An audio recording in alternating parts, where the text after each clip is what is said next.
Krishna Krishna Hare Hare Hare Rama Rama Rama Hare Hare Hare Krishna Hare Krishna Krishna Krishna Hare Hare Hare Rama Rama Rama Hare Krishna Hare Krishna Krishna Krishna Hare Krishna Hare Rama Krishna Krishna Hare Rama Rama Hare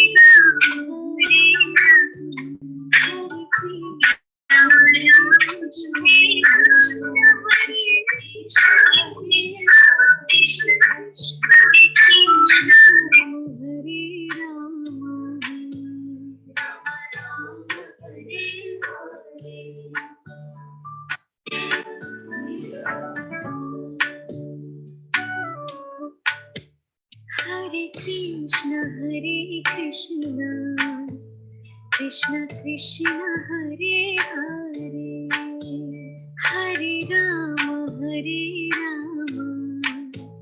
Rama Rama Hare Hare Hare Krishna Krishna Krishna Hare Hare Hare Rama Rama Rama Hare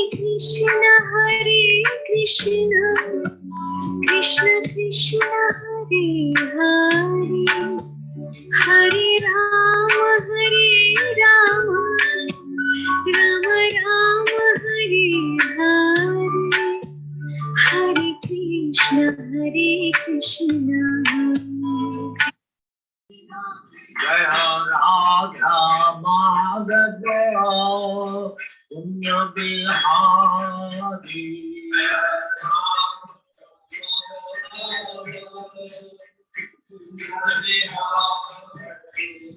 Jaya Radha Madhava Punya Bihari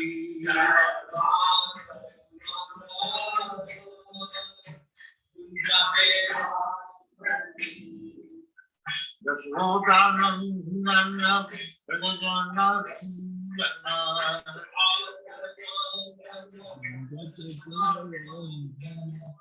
Yashodanandana Prajanandana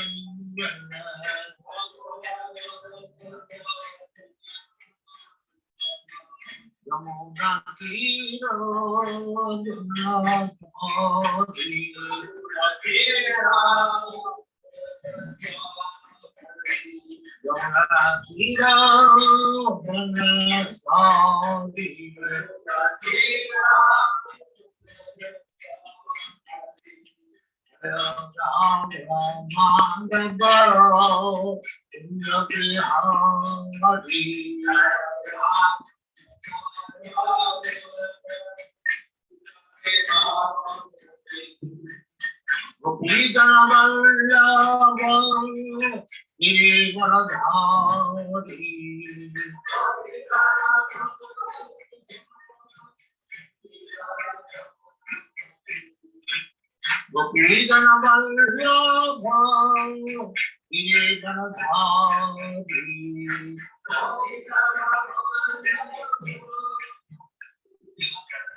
Jaya Ram Bhagavato Unnati Hari.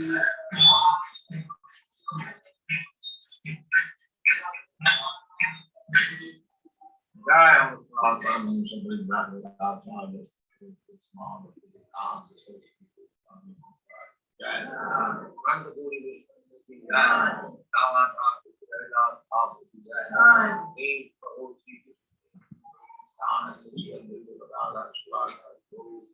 Yeah.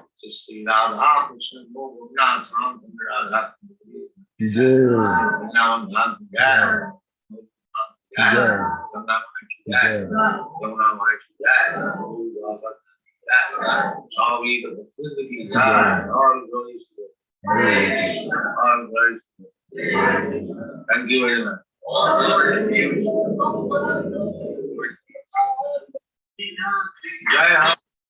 Hare Krishna. His Grace Ade Prabhu. Hare Krishna Prabhuji. Hare Krishna.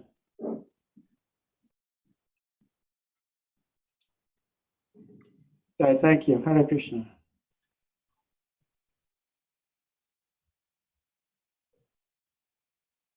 Hare Krishna. Yeah, please accept my humble obeisance. Glory to Guru Deva, glory to Krishna Prabhupada. I'm not hearing you, Prabhu.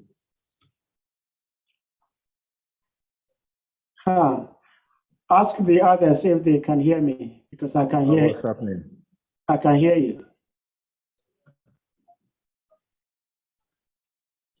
Hare Krishna. Haribol. Can you hear me? Yes. Yes, we can hear him, Prabhu. Okay, good. Okay, but I'm not hearing Sadi, Prabhu. Can you hear me now? I'm hearing him. Yes. We can hear him. Yeah, we can hear you now. Okay. Okay, so we'll put the verse on the screen, and we can go. Okay.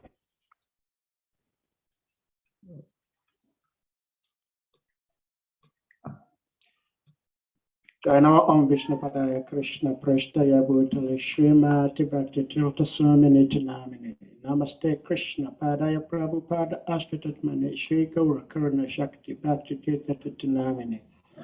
Nama Om Vishnu Padaya Krishna Prashtaya Bhutale Srimati Bhakti Vedanta Swamini Namini. Namaste Saraswati Devi Gauravani Pracharini Nirvishisha Shinavadi Bhakti Jadishatari.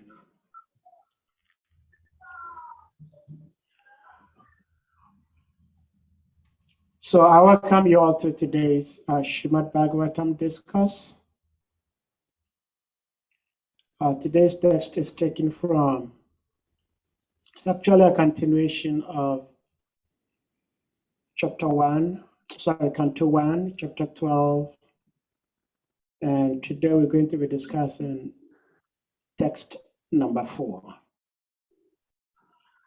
Om Namo Bhagavate Vasudevaya. Om Namo Bhagavate Vasudevaya. Om Namo Bhagavate Vasudevaya.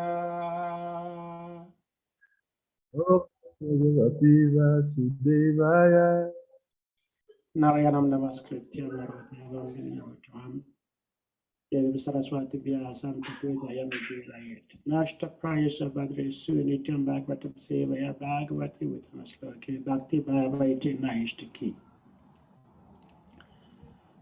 So text 4 of chapter 12, Canto 1. This is a continuation of the birth of Maharaj Parikshit. Sutta Uvacha. Api Paladar Maharajaha Petrivad Ranjayan Prajaha Nishpriha Sarva Kamebhyaha Krishna Padano Sevyaya Sutta Uvacha.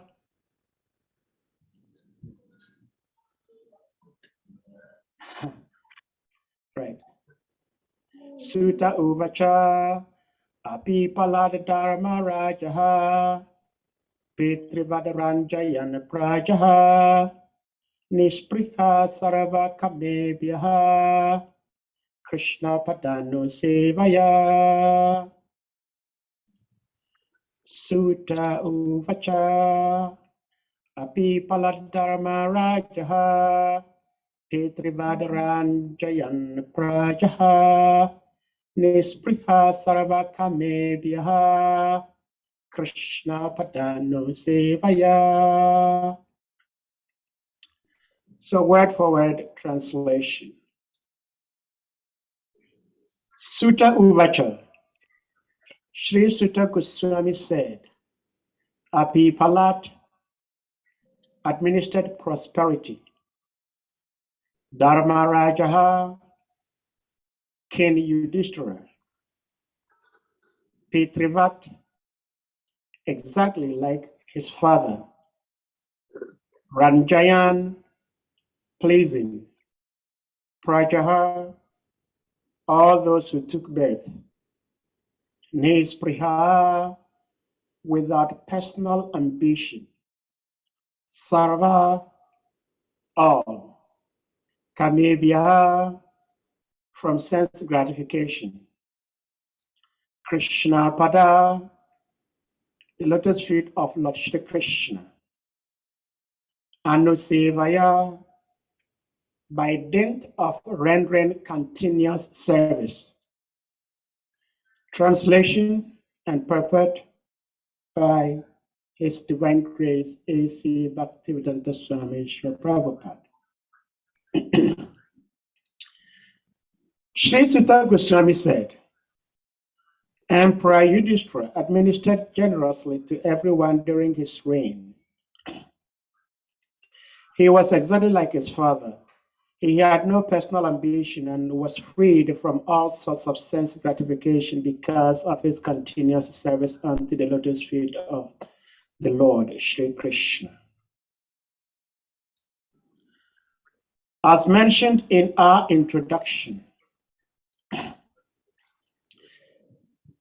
quote, there is a need for the science of Krishna in human society for all the suffering humanity of the world. And we simply request the leading personalities of all nations to take to the science of Krishna for their own good, for the good of society, and for the good of all the people of the world. End quote. So it is confirmed herein by the example of Maharaj Yudhishthira, the personality of goodness. In India, the people hanker after Ram Rajya because the personality of Godhead was the ideal king, and all other kings or emperors in India controlled the destiny of the world for the prosperity of every living being who took birth on the earth. Herein the word prajaha is significant. The etymological import of the word is that which is born. On the earth, there are many species of life, from the aquatics up to the perfect human beings, and all are known as prajas. Lord Brahma, the creator of this particular universe, is known as the Prajapati because he is the grandfather of all who have taken birth. Thus, Praja is used in a broader sense than it is now used. The king represents all living beings, the aquatics, plants, trees, reptiles, birds, animals, and men. Every one of them is a part and parcel of the Supreme Lord. Bhagavad Gita chapter 14, text number 4. And the king, being the representative of the Supreme Lord, is duty bound to give proper protection to every one of them. This is not the case with the presidents and dictators of this demoralized system of administration, where the lower animals are given no protection, while the higher animals are given so-called protection. But this is a great science which can be learned only by one who knows the science of KRSNA. By knowing the science of KRSNA, one can become the most perfect man in the world. And unless one has knowledge in the science, all qualifications and doctorate diplomas acquired by academic education are spoiled and useless. Maharaj Yudhishthira knew this science of KRSNA very well, for it is stated here that by continuous cultivation of this science, or by continuous devotional service to Lord KRSNA, he acquired the qualification of administering the state. The father is sometimes seemingly cruel to the son, but that does not mean that the father has lost the qualification to be a father. A father is always a father because he always has the good of the son at heart. The father wants every one of his sons to become a better man than himself. Therefore, a king like Maharaj Yudhishthira, who was the personality of goodness, wanted everyone under his administration, especially human beings who have better developed consciousness, to become devotees of Lord KRSNA, so that everyone can become free from the trifles of material existence. His motto of administration was all good for the citizens. For as personified goodness, he knew perfectly well what is actually good for them. He conducted the administration on that principle, and not on the Rakshasi demonic principle of sense gratification. As an ideal king, he had no personal ambition, and there was no place for sense gratification because all his senses at all times were engaged in the loving service of the Supreme Lord, which includes the partial service to the living beings, who form the parts and parcels of the complete whole. Those who are busy rendering service to the parts and parcels, leaving aside the whole, only spoil time and energy, as one does when watering the leaves of a tree without watering the root. If water is poured on the root, the leaves are enlivened perfectly and automatically. But if water is poured on the leaves only, the whole energy is spoiled. Maharaj Yudhishthira, therefore, was constantly engaged in the service of the Lord. And thus the parts and parcels of the Lord, the living beings, under his careful administration, were perfectly attended with all comforts in this life and all progress in the next. That is the way of perfect management of state administration.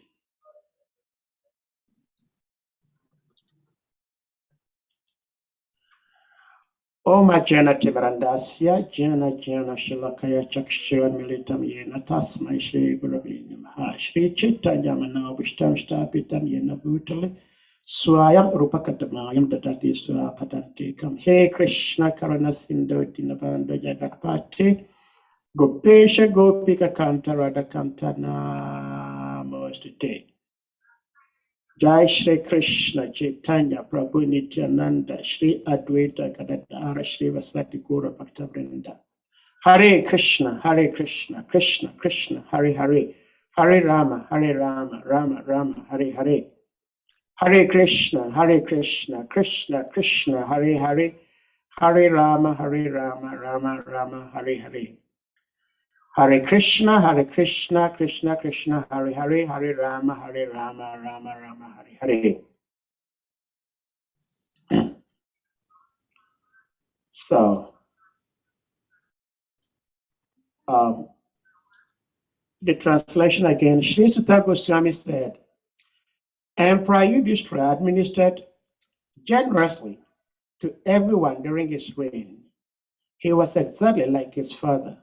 He had no personal ambition and was freed from all sorts of sense gratification because of his continuous service unto the lotus feet of Lord Shri Krishna.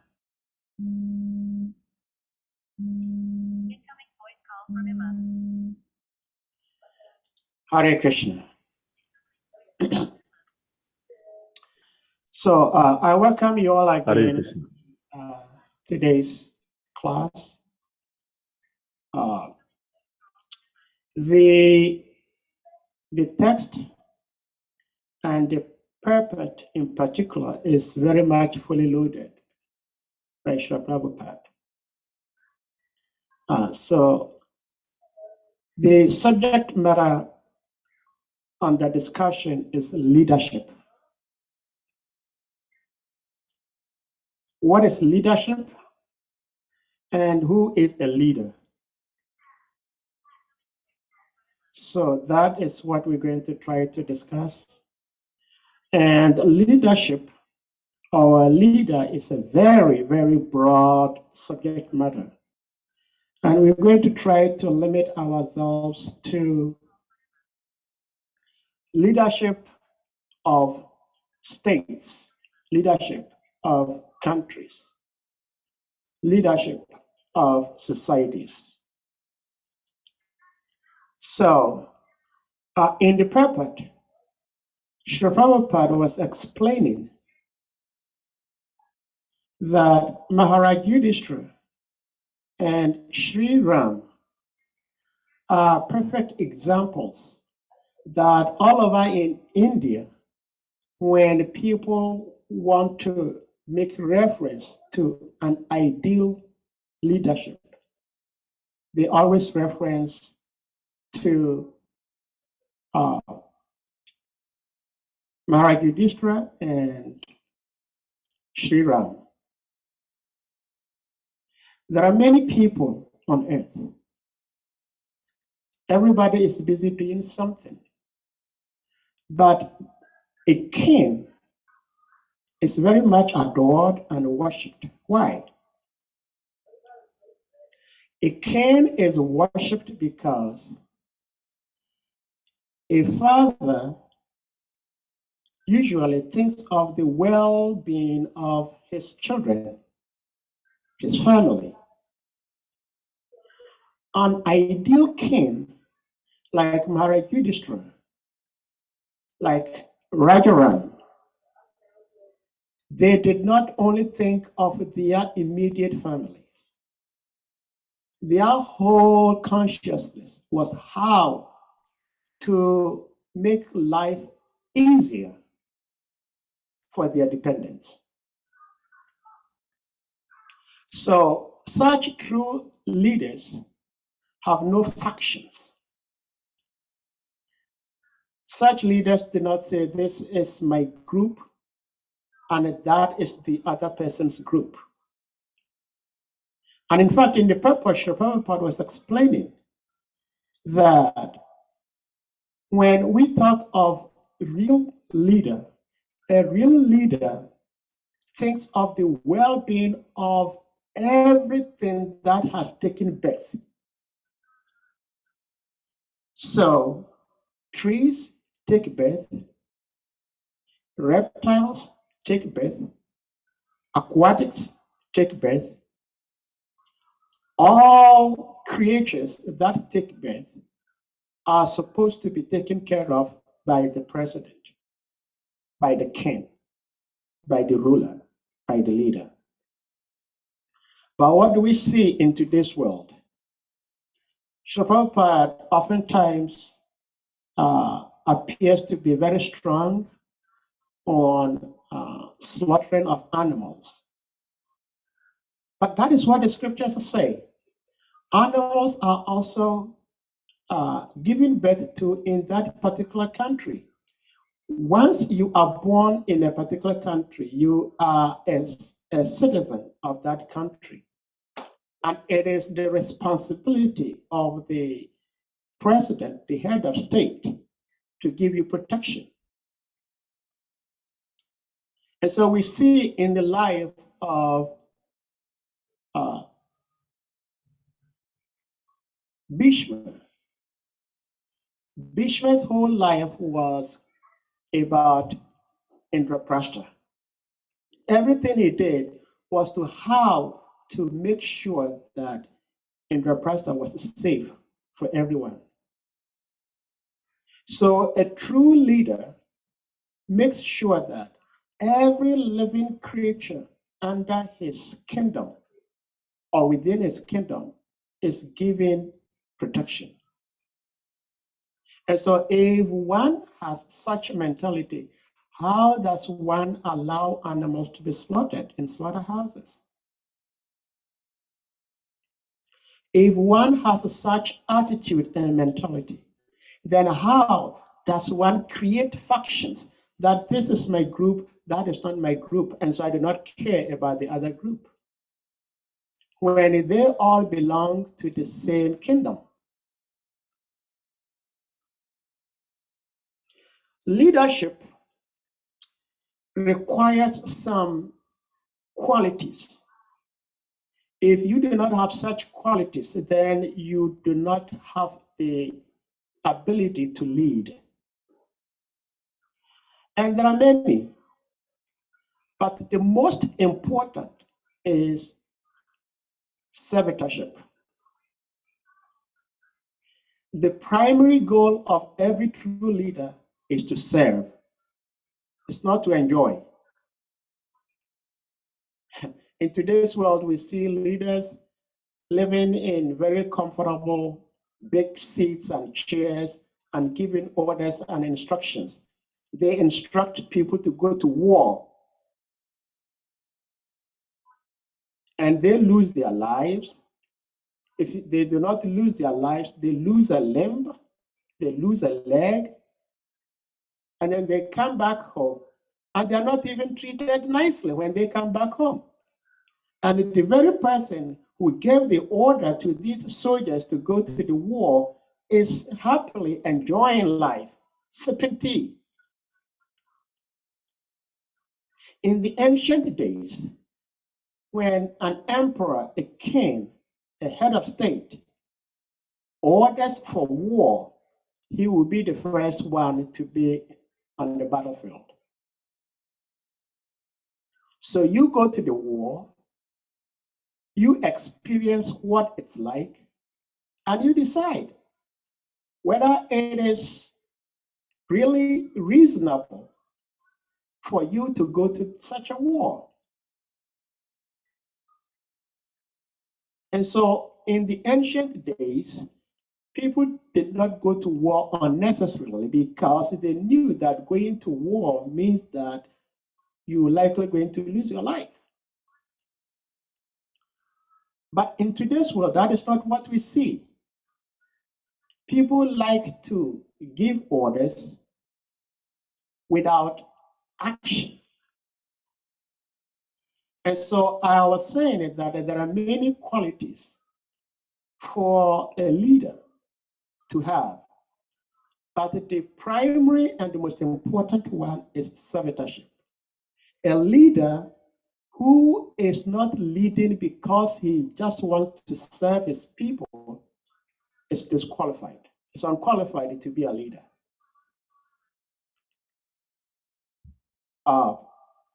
Just this past weekend, we honored the passing of dear God brother,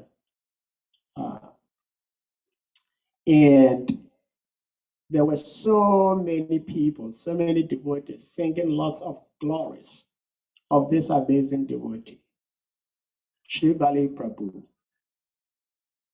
He was financially rich. But his whole attitude was to serve others, was to help others, relieve others from their pain. And so we heard from other devotees who knew him very well. He will move from his bed and give his bed to others to sleep on the bed, and then he will be lying on the floor. This is a true leader. He may not wear the crown of a leader, but he has those leadership qualities.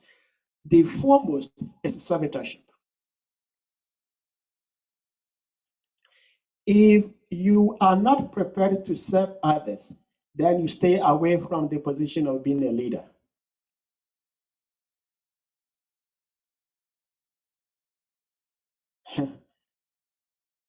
So examples are given, always references are given in India about Maharaj Yudhishthira and King Ram. Ram is the supreme personality of God, that he knows past, present, and future. He knew very well that his wife, Sita, is chaste. Nobody can ever touch Sita, and Sita will never, ever cheat on Sri Ram. But simply because the citizens were complaining that Ram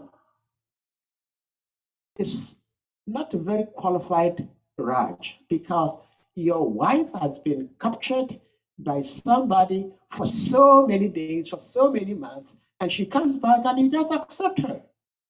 He knew that nobody has ever touched Sita. But just to please the citizens, he put Sita to test.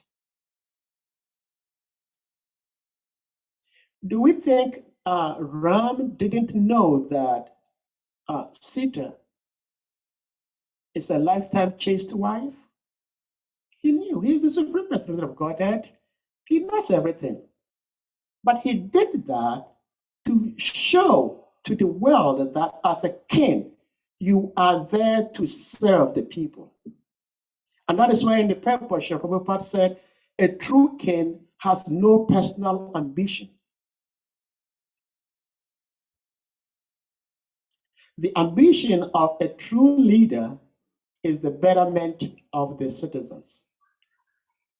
And when we say citizens, it includes human beings, animals, anything that is given birth to on the land is given protection by the king. So when we read this and understand the purpose that Prabhupada is giving us, then we look at ourselves and then we ask, am I a leader or I'm not a leader? As a father, you are a leader. As a mother, you are a leader. We see in a reality, mothers oftentimes make better leadership than men, because most of the time, women care for their children without any expectation. Unlike men, men care for their children with expectations. Women do not actually care. Srila Prabhupada said in the purport that a father, a mother want to do everything for their children to do better than them. Like in my case, I want my children to do better than myself. The struggles I went through, I do not want my children to go through such struggles. And so I struggled so hard to make their lives much easier than I had. And so a king lives in such a way that his citizens, his dependents, live better lives than he does. But what do we see in today's world? Lots of people will wish you well, but they do not want you to do better than themselves. Like somebody may do something good and I will appreciate whatever good thing he did, but at the back of my mind, I want to do better than him. This is the nature of the people we have in this world today. And if we have such people in the position of leadership, then the world suffers. Because until one expects and strives to better somebody else's life, then your own life is not going to be anywhere better. Because we only grow as much as we allow others to grow. Like we see Srila Prabhupada. Srila Prabhupada was always very happy when he sees a devotee making progress. Like we see our gurus. Like when they come to our zone and they see whatever little progress we perform, they glorify us, they appreciate us. I remember several times Bhaktivedanta Maharaj would express so much appreciation to us struggling, because he would oftentimes say that we understand that material life is chewing the chewed. You know, like you chewing sugar cane. You know, somebody has already chewed sugar cane and has left the chaff. And then you go pick up the chaff and you also start chewing. There is no candy left in the chaff. But in material life, there is a little bit of enjoyment. Nobody can say there is no enjoyment in material life. There is. But it's very insignificant compared to spiritual enjoyment. So we have heard that there is a higher enjoyment than material enjoyment. And so we dropped all our material enjoyment. All the sense gratification we can have in this material world, we drop them all. As a devotee, your life is very, very restricted. There are so many things people do to make money that the devotees cannot. Many people engage in sales of liquor, and they make lots of money. As a devotee, you cannot. People gamble, they make money. Devotees, we cannot.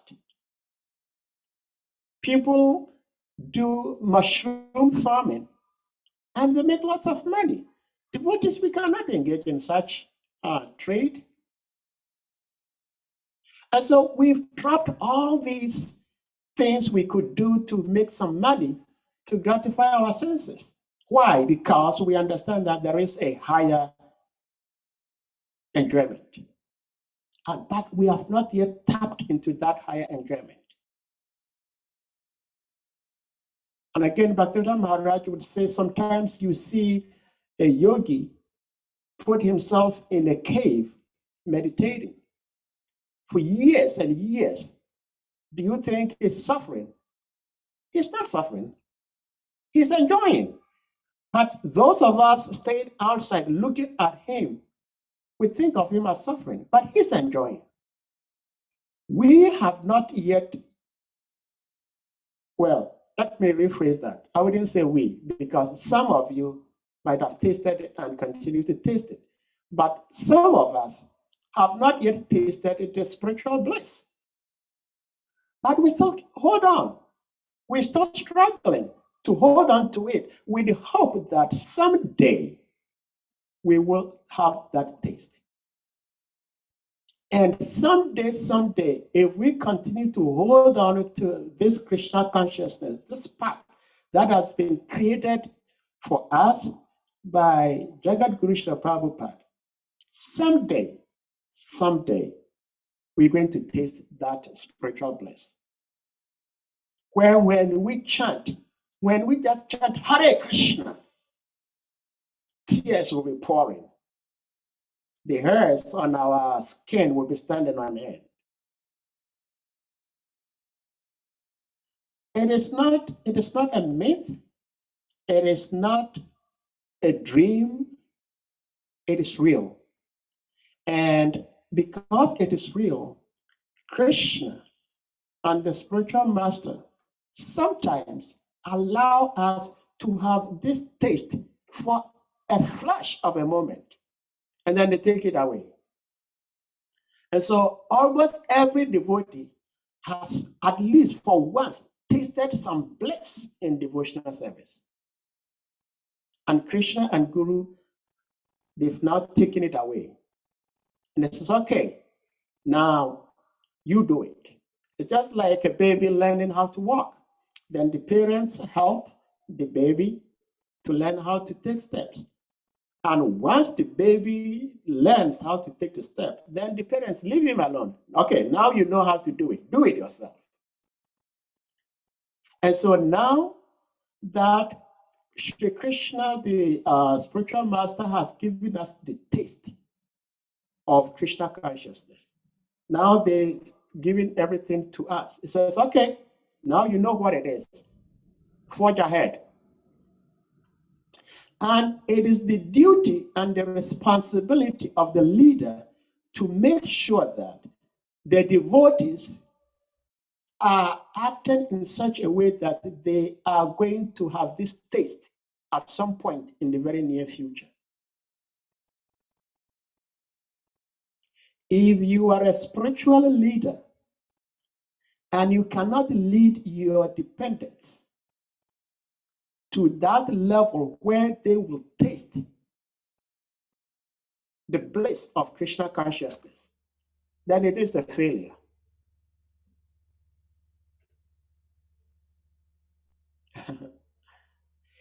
It takes a potent man and a fertile woman to have a baby.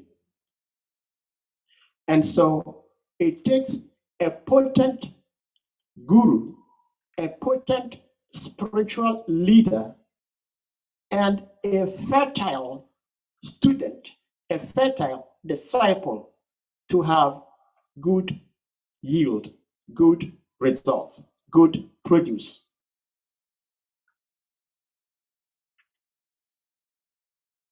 Srila Prabhupada has so much power to make everybody an instant pure devotee. But he wouldn't do that. And it's not even encouraging to do that. There is one billionaire in the US here. I think I had said this before. He's a multi-billionaire. In his will, none of his children is put in his will to succeed any of his assets. So it's a challenge he is thrown to his children. It's a challenge he's thrown to his children that do not assume that because I am your father and I have everything, you're going to lazy around and then come and enjoy what I have struggled for.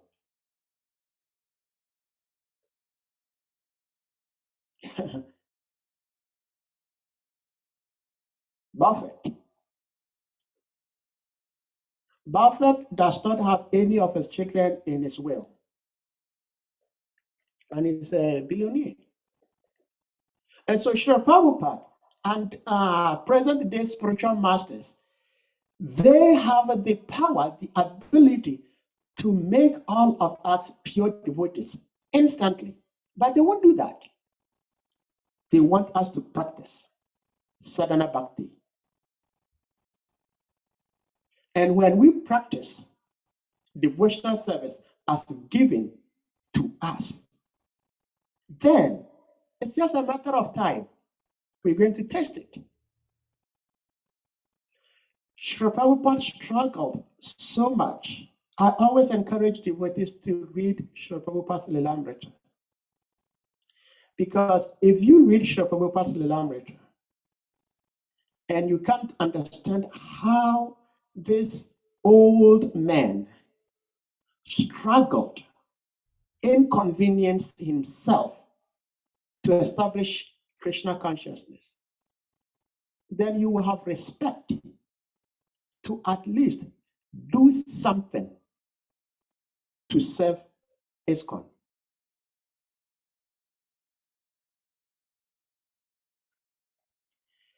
When one is a leader and does not have a foresight,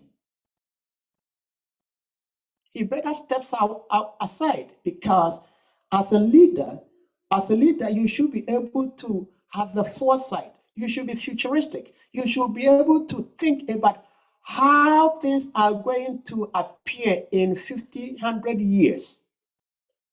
And you work towards that.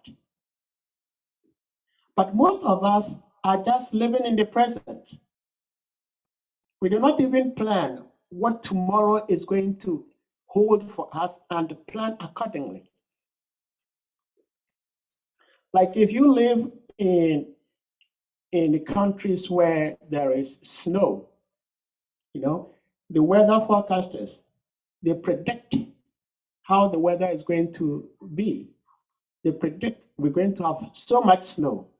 And because there is such prediction, there is going to be so much snow, the state plans accordingly and make sure that they will be able to withstand no matter how much snow that falls. We have to prepare. Srila Prabhupada trained his disciples, and his disciples are working just as much as Srila Prabhupada himself worked and served. They are also, Srila Prabhupada's disciples are also training us, the second generation, the very same training Srila Prabhupada gave them, so that we continue the mantle. Maharaj Yudhishthira is mentioned here, and it is said that he served just as much as his father, Maharaj Pandu. So there is this common saying, like father, like son. So we know who Srila Prabhupada is. We know who the disciples of Srila Prabhupada is.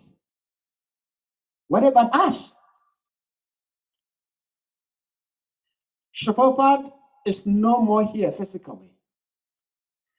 The disciples of Srila Prabhupada, slowly but steadily, they are all leaving one by one. In the next 15 years, 20 years, we may not have any of Srila Prabhupada's disciples left on this planet. Then what do? So those of us being trained by these amazing devotees, these leaders, it is up to us to sincerely and seriously learn from them and act accordingly. Because in the world, people do not learn just by hearing. They learn by seeing. So I have this philosophy that I call the philosophy of the moonlight lady. If you've ever lived in a village before, like in the countryside where there is no electricity, especially like full moon, when the moon is so bright, beautiful in the sky, you go out, and as a young man, you go out to hunt for women. And then you find a very beautiful woman. You take her home. Come the following morning, he says, no. Because the previous night, you were looking for beauty. You were looking for attraction. And you saw something in that woman that attracted you. And so you took the lady home. Then come the following morning, when things become real, you realize that, no, this lady is not as beautiful as I imagined her to be. And you let her go. So that is the philosophy of moonlight lady.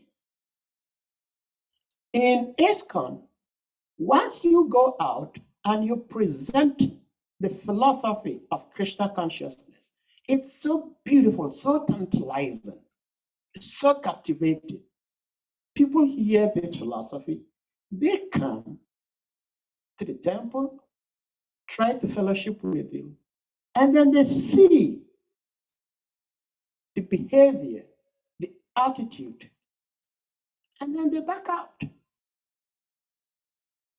And so it is actually better to be silent and act properly than always speaking, and not acting properly. Yesterday, Kavikan Prabhu was really fired up. There are so many of us. Oftentimes, I feel ashamed telling people how many years I've been in devotional service, because I've been in devotional service for quite a long time, and yet the basic teachings of Krishna consciousness, I cannot put them into practice. When somebody says something that I deem offensive, do I let go of it? I hold on to it.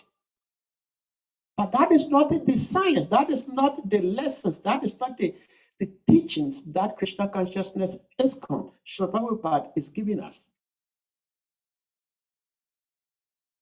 And so if one calls himself or brags of how long he's been a devotee and still hold on to enmity and grudges,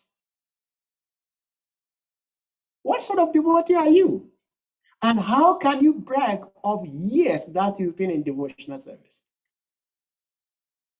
If you've been in devotional service for 7 years, 10 years, 15 years, 20 years, and you hold grudges against your brother and sister in the same movement, what else? If you are a cigarette smoker, who are you to tell somebody else to give up smoking of cigarette? And so if you, as a devotee, if me, as a devotee, cannot give up grudges, then how am I going to tell somebody else to give up grudges?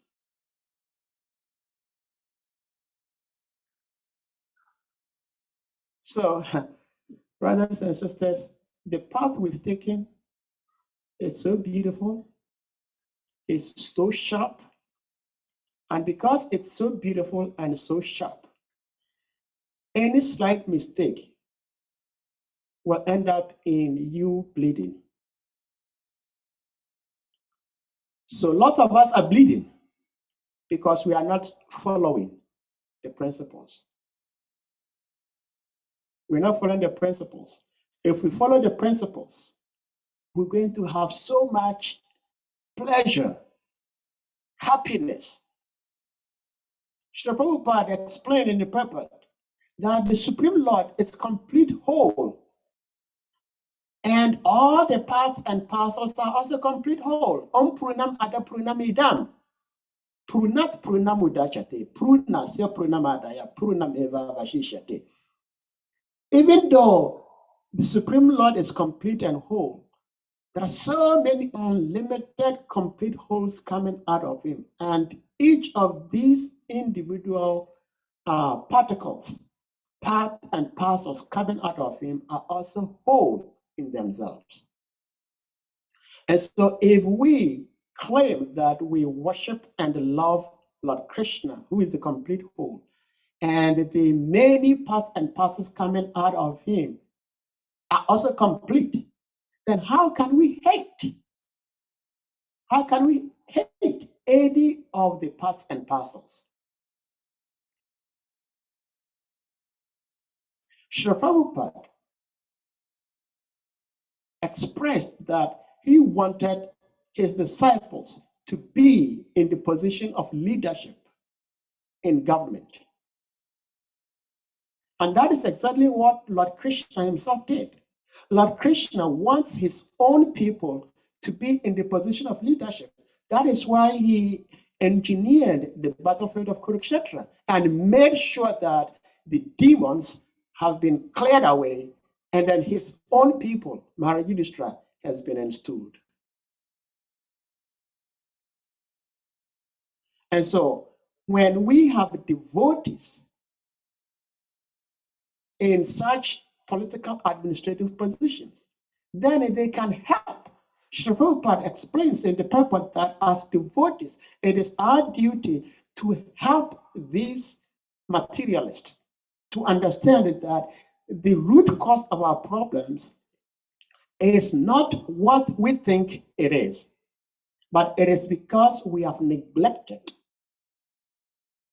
Krishna. And it is the responsibility of each and every one to turn back towards Krishna. Because when we water the root of a tree, the entire tree benefits and flourishes. So when we serve Krishna, the root cause of all causes, then every other thing will fall into place peacefully and joyfully. So if we have been given this gift and we ourselves do not practice it, then how can we pass it on to others? How can we pass it on to others? If one wants to find how poor leadership and management is, you can easily find it in ISKCON. Yet, we have the keys to better leadership. So why? The only reason is because lots of the leadership that we have, both in the outside world, in the corporate world, and in ISKCON and any other organization, is that the leader is refusing or failing to serve. And so Bhaktivedanta Maharaj has written 2 books on leadership.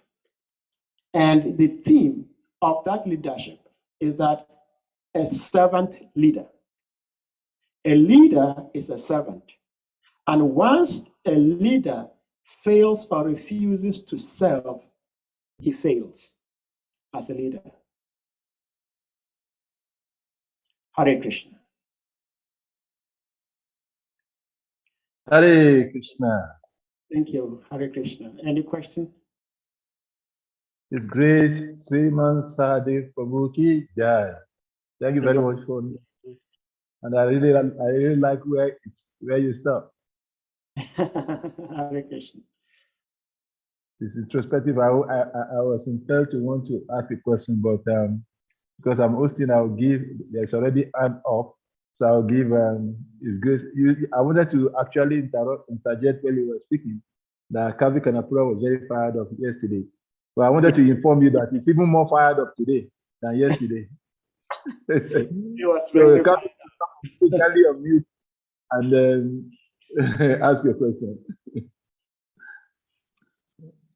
Thank you very much, Prabhu, for giving me the opportunity. And thank you very much, His Grace Sahadev Prabhu, for your wonderful lecture. And I think we should talk more and more about leadership and progress and all the rest. So my own what little things I want to say is that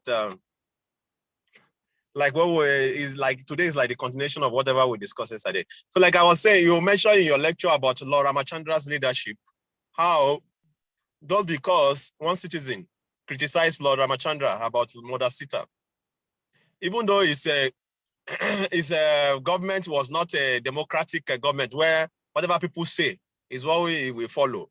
It's more of autocratic. Yeah. Still, he still listen to the people.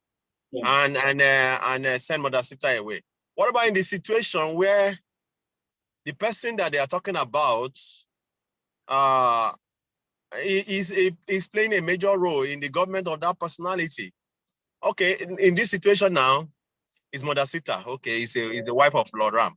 What about in the situation where the person that these people are like criticizing or gossiping about, he play a major role in making that government functional? That is number one. The second one is that You mentioned towards the last of the lecture about servant leadership, which if every one of us really go deep into this, the thoughts you have provoked today, because me, I can see myself that as a ISKCON leader, when I was leading, I failed.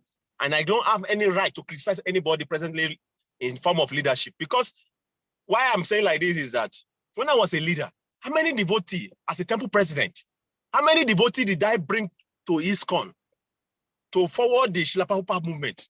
So if I'm not doing that, today I cannot stand the chance or stand up and start pointing finger to somebody that is not doing leadership.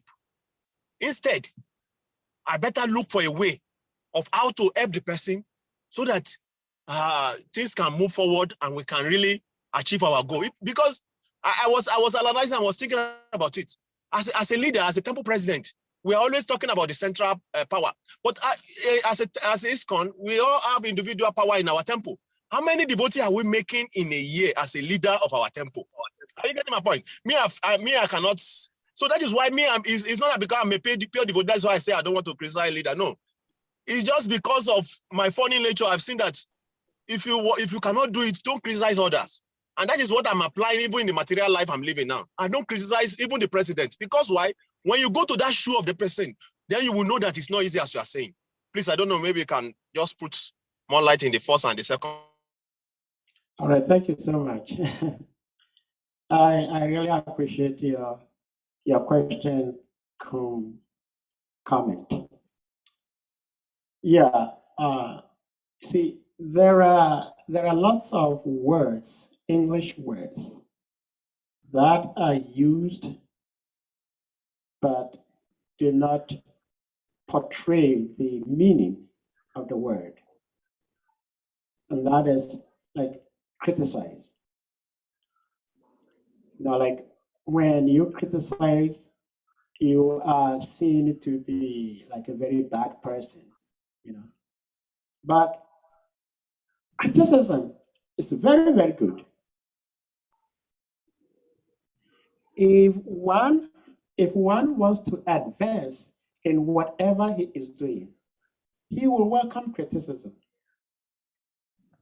Now, criticism, if you wouldn't mind, see, if you look up the definition of criticism from Advanced Dictionary, it gives you the root word and how it came about. The word criticism came from the Greek word, and from those Greek people, what they meant was that you say something or you do something, somebody sitting behind, looking at what you did, sees much better than you, and so he would tell you, you should have done it this way, you should have done it that way. But that does not mean that the person does not want you to be successful in life. Let's see, the expression of disapproval of someone or something on the basis of perceived faults or mistakes. I mean, this is just a very brief and like abridged explanation, but even with this very definition, what is wrong with that? When somebody expresses disapproval because of something you did, why do you expect whatever you do to be approved of all the time? Now you were talking about sometimes people say you don't have to be proud. Why shouldn't you be proud? Lots of people feel shy wearing sika, putting on tilak, right? I remember when I was back home in Africa and I was full-time devotee, I was having so much pride having sika. Pride means that you feel good about yourself, and you should feel good wearing tilak. You should feel good putting on dhoti. You should feel good wearing sika. So if you watch soccer or boxing, oftentimes you see the coaches. We have coaches and trainers. They train these people to fight. The trainer and the coach of, let's say, Tyson Fury, who is today's champion, heavyweight champion, his trainer cannot fight 10% the fight Tyson Fury fights, but he will be behind telling him what to do and how to do things.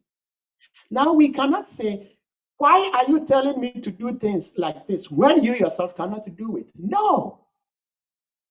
And so I disagree with your premise, Kavi Kanpu Prabhu, that because at a point when you were a leader, you failed, and as such, you cannot criticize. Or you cannot say if another leader is going wrong, you cannot say, no, you can't. As long as you say that as an attempt to help better a situation, but not as an attempt to prove that you are better than that individual. And that is why we see, we do not oftentimes mean what we say, because here I am, I'm Sahadev. I call myself Sahadev Das. I may be senior to you in terms of how long we've been in devotional service. Nevertheless, when I call you, I will address you as Kavikan Prabhu. You are my master. So if you are my master and I am a servant to you, how come that as my master, when I see you going wrong, I cannot say something to you? I do not want to see my master suffer. Why can't I say it? But we oftentimes take offense when people tell us to do the right thing because we feel that we are the boss. When we speak, nobody else speaks, which is a very terrible leadership. I don't remember who, but somebody posted something on our WhatsApp platform, which I very much like so much, where it is described, it was shared actually by Bhakti Charu Maharaj, that one time a Bhakta who was very new in the temple chastised Srila Prabhupada. When Srila Prabhupada became so heavy, he was asking all the disciples, put this thing together, do this, do that. This Bhakta came and then says, Swamiji, why are you so upset? Just pick up your chanting bead and chant. Srila Prabhupada looked at him. He turned away, picked up his japa bead and started chanting. Srila Prabhupada didn't say that. Who are you to tell me that? And we, as struggling devotees, should not also take interest in correcting our superiors. Do this, do that. No. But as a matter of duty, when we see anybody, whether it's a junior, it's a senior, or whoever, there is something we can do. If we cannot tell the person directly that, hey, brother, hey, sister, what you're doing, this is what I see, it might not help, then you tell somebody else who can speak to that person. But when we assume that Krishna consciousness is a movement where the subordinate, the junior devotee, has no right whatsoever to say anything to a senior devotee, then you are mistaken, we are mistaken. And so, yes, we might have erred in whatever we were doing. We are human beings, we're going to make mistakes. Nevertheless, we're going to make mistakes. But the most important thing is, what did we learn from the mistakes that we made? Did we admit that we made mistakes and learned why we made the mistakes? And what are we going to do to avoid repeating such mistakes? If we don't do that, then we cease to be human beings. Only animals live the same lifestyle over and over and over again. As human beings, you make mistake, you try to avoid repeating such same mistake because there are so many other mistakes to commit. Why commit that same mistake over and over again? Because you're an animal. Biologically, we are animals, but we are higher animals.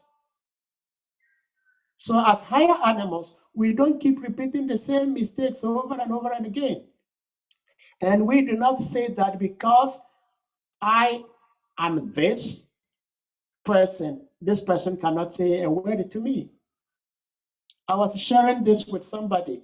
Once my little boys were watching cartoon shows on the television, and it was kind of interesting. So I sat and I also started watching with them. And one of my little boys, at that time, he was like 7 years old. He walked up to me and then he asked me, "Why are you here watching this cartoon show with us?" I mean, I was flabbergasted. He asked me, "Why are you watching this with us? These are for kids. Why are you here?" Was it all right? He was right. I listened to him. What he told me was right. So I got up and walked away. I cannot say, "Who are you to talk to your father like that?" I cannot say that. You know? So, like I said in the course of my speaking, I was saying that a true leader makes sure that his dependents do better than himself. And so if a leader has such attitude, then his most concern is, if this person who is my dependent came to tell me this, and this will benefit him, why don't I do that? And so in life, oftentimes, peace is better than being right. You know, if you have to say something or if you have to do something that will bring about peace, better do that than to prove yourself that you are right. Hare Krishna. Hare Krishna. Thank you for the question plus the comment, Kavikant Prabhu. Thank you very much. Kavi Prabhu, I guess the answer satisfies your question. But I want to quickly make No, Babu did not answer my question. Babu just spoke whatever is in his mind, though.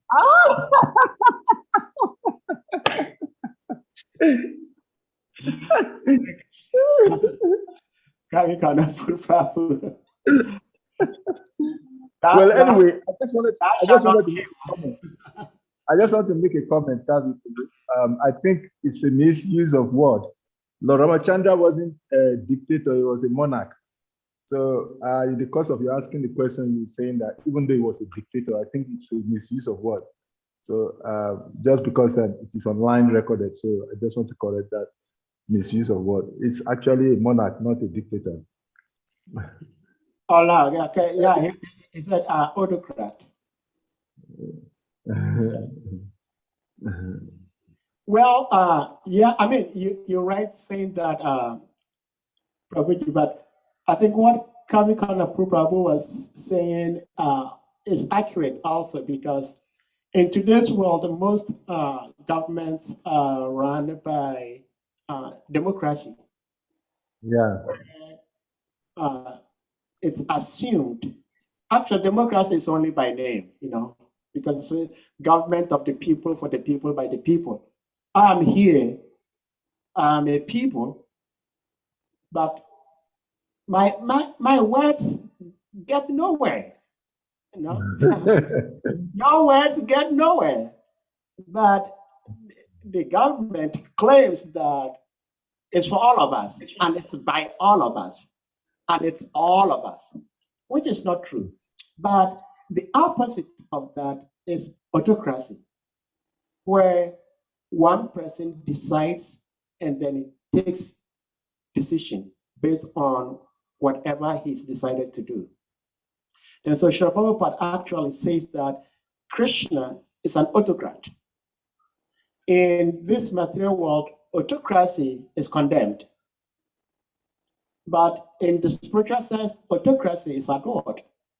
Because we do not want to take opinions from different people, because different people do not have full-fledged information about what they're talking about. But Krishna does.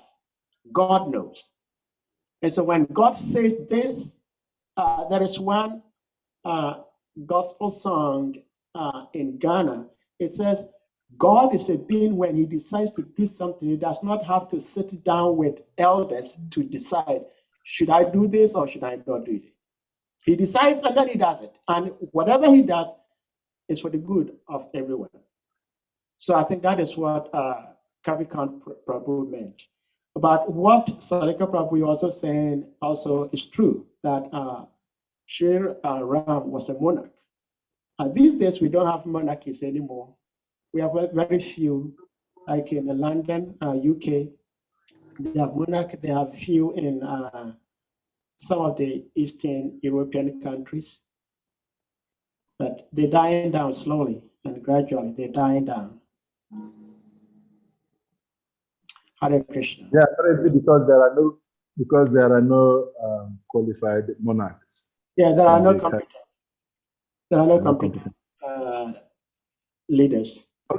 Okay, devotees, if you have a question, please can you indicate by raising your hand. Lord Maji's hand is up.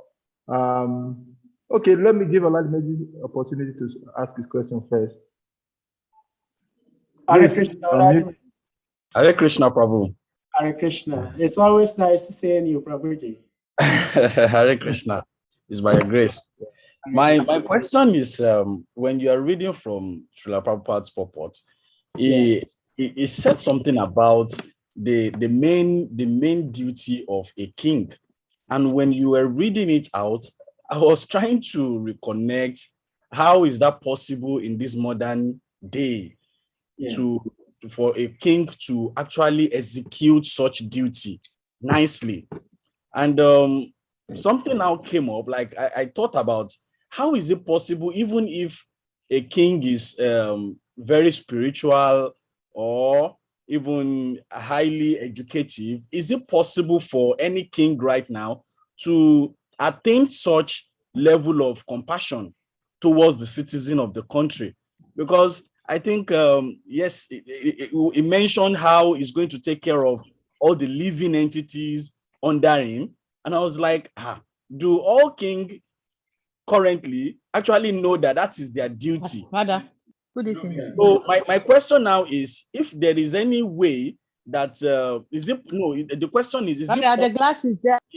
Such personality in this Kali age? That's my question.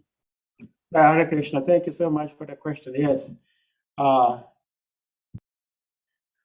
Prabhupada has been quoted several times to have said that the word impossibility is only found in a fool's dictionary. It appears very difficult to be executed, but it is possible. It is possible. But we do not have to falsely assume with that because Maharaj Yudhishthira did it, because King Ram did it, I can also do it. That is why it is said that we do not have to imitate, we just have to follow. So yes, it's possible.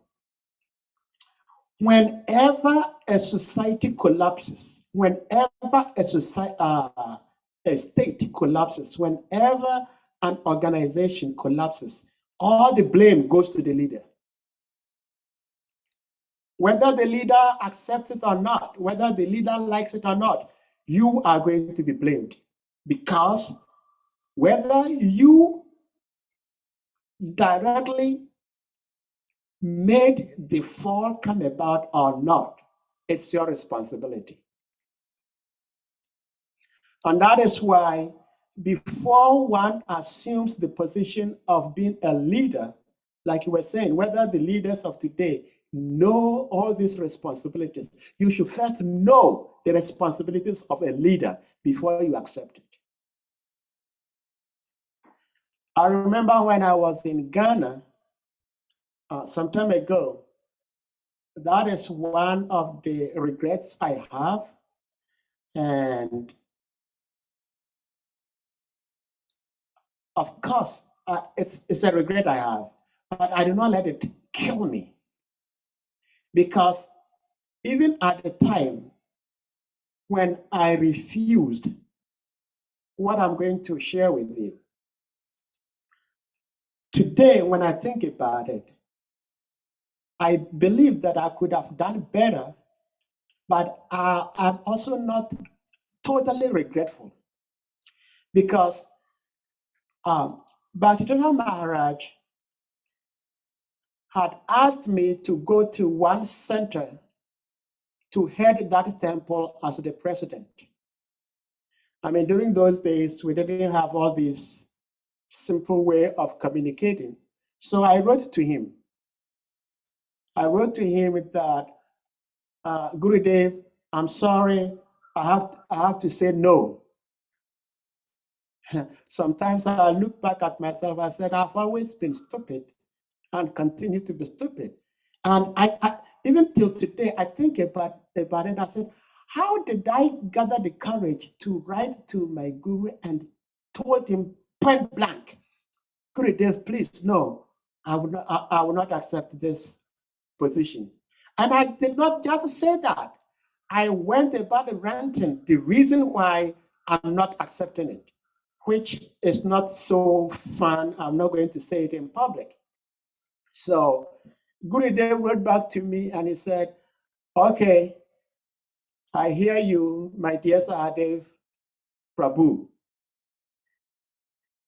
I've lost that letter. But Maharaj wrote to me, says, I've heard you, my dear Sahadev. I'm not going to push you any further. I'm not going to push you any further to go and head this place as the president. But remember all the complaints you've told me about, that in the near future, when you also become a leader, you make sure that you do not do the same thing to any of your dependents or your subordinates. He told me that because I was quite unhappy with my leadership at the time. So I wrote to him and I told him everything I needed to tell him. And the reason why I say that I'm regretful is that the very place Gurudev wanted to send me to, that I rejected and refused, has become a very troublesome and a difficult thing for ISKCON Ghana now, because there is one rascal who is trying to steal ISKCON's property.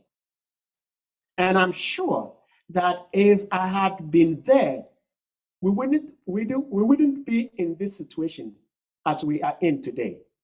That is my regret. My regret is not going. That I know that I erred. It's a big offense to say no. But I also said no because I knew that if I accepted it at the time, I wasn't going to be able to perform. And so I said no. But the fact I'm trying to arrive at is that a leader makes sure that the dependents are more satisfied than he himself being right. And so, Bhaktivinoda Maharaj, looking at my condition and my complaint, he realized that even if he asks me to go to Sunyani to head the temple, that would not make me happy. So he said no. He accepted my no. But if someone is a leader and he is trying to tell you, do this, and you tell the person, the leader, I cannot do this, and this is my reason, and is forcing you, then it's no more devotional service, because devotional service is no force. Nobody forces anybody to do anything. But a true leader is such a person that even when the person does not want to do what he wants to do, he still wants to do it because of you. That's a real leadership. And so there is the possibility that we can have a king who will understand that his whole responsibility is to make sure that he serves everybody in his kingdom. Anything that is given birth to. Let me go back to the purport. Srila Prabhupada used the word, a particular word here. It says praja. Thus, praja is used in a broader sense than it is now used, because praja means birth, giving birth to. Here in the word praja is significant. The etymological import of the word is that which is born. So, Srila Prabhupada explains, fish are given birth to, birds are given birth to, snakes are given birth to, antelopes are given birth to. So anything that is given birth to is the responsibility of the king to make sure that that particular being is properly taken care of. So it is possible, even though it's difficult, but it's possible. And especially in our movement as ISKCON, being the frontier of such leadership, if we have a leader who is not looking out for the betterment of every devotee, then he's failed. Like I said, if a leader thinks and believes that he has factions, these are my group, that is not my group, you have failed. You better sit somewhere and sip some coffee, tea, whatever, and you leave the leadership for somebody else to handle it. It's a failure. Hare Krishna. Hare Krishna. Thank you very much, Sadi Prabhu. Sriman Vara Prabhu's hand is up. Oh, dear brother. Sriman Vara Prabhu. I think I would love to hear you first. I have one question for you, but Sriman Vara Prabhu, kindly unmute, and okay, you are muted already. I will always prefer to help us to chastise Sadi. Please, yes. You are allowed to Prabhuji. Hare Krishna. Hare Krishna. Hare Krishna, and obeisances to everybody on the platform. And Sahadev Prabhu, thank you for your nice exposition.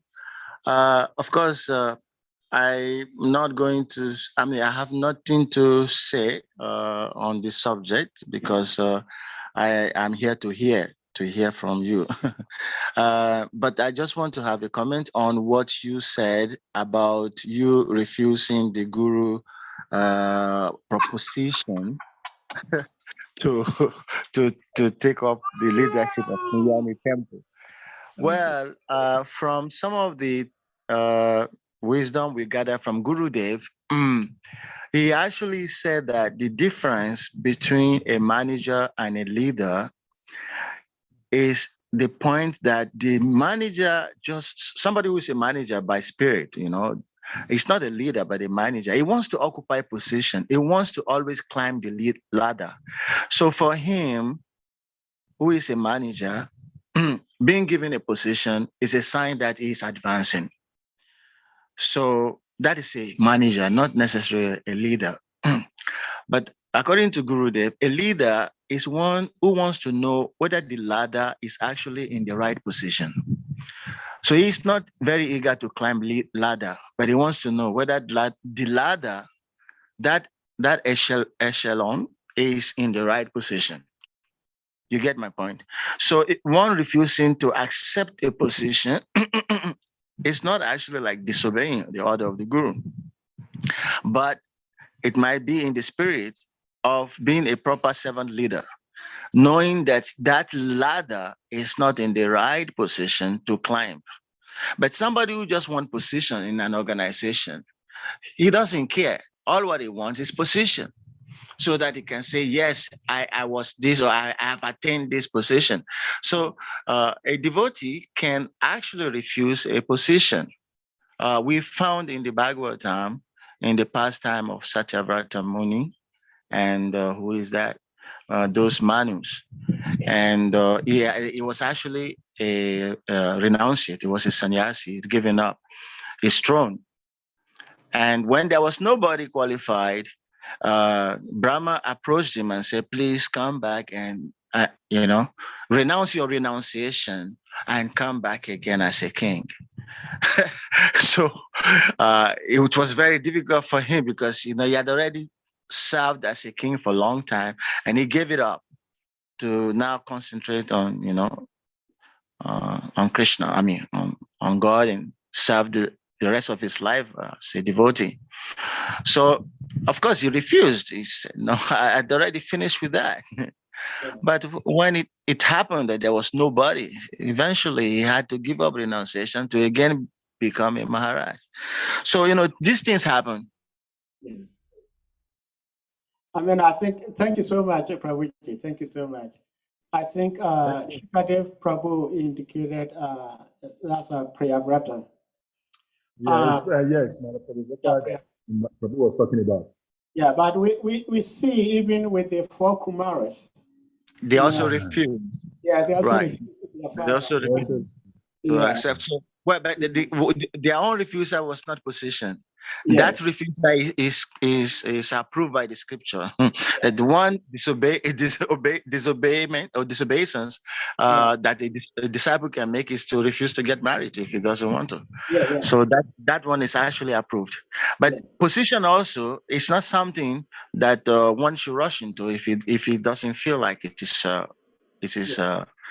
right thing for him to do. So I did it once also, but I told Gurudev, I asked him whether I had a choice. He was asking me to take over the leadership in Nigeria. And I asked him, do I have a choice? And he said, yes, you do have a choice. I said, is this an order or I have a choice? And he said, you have a choice. And I said, if I have a choice, I would not like to do it. And he said, okay. So I think you got that point. So anyway, please, you can continue with your wonderful position. It's just to let us know that we should not be too eager to occupy position unless we know what we're about to do. Okay? Yeah, like in my attempt to answering Vladimir Prabhu's question.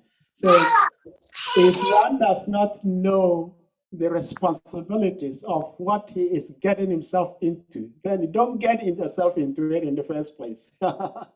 That's why it is said that if you are not ready to become a father, you should first of all understand the responsibilities of being a father, being a husband, before you get yourself into marriage, before you start reproducing.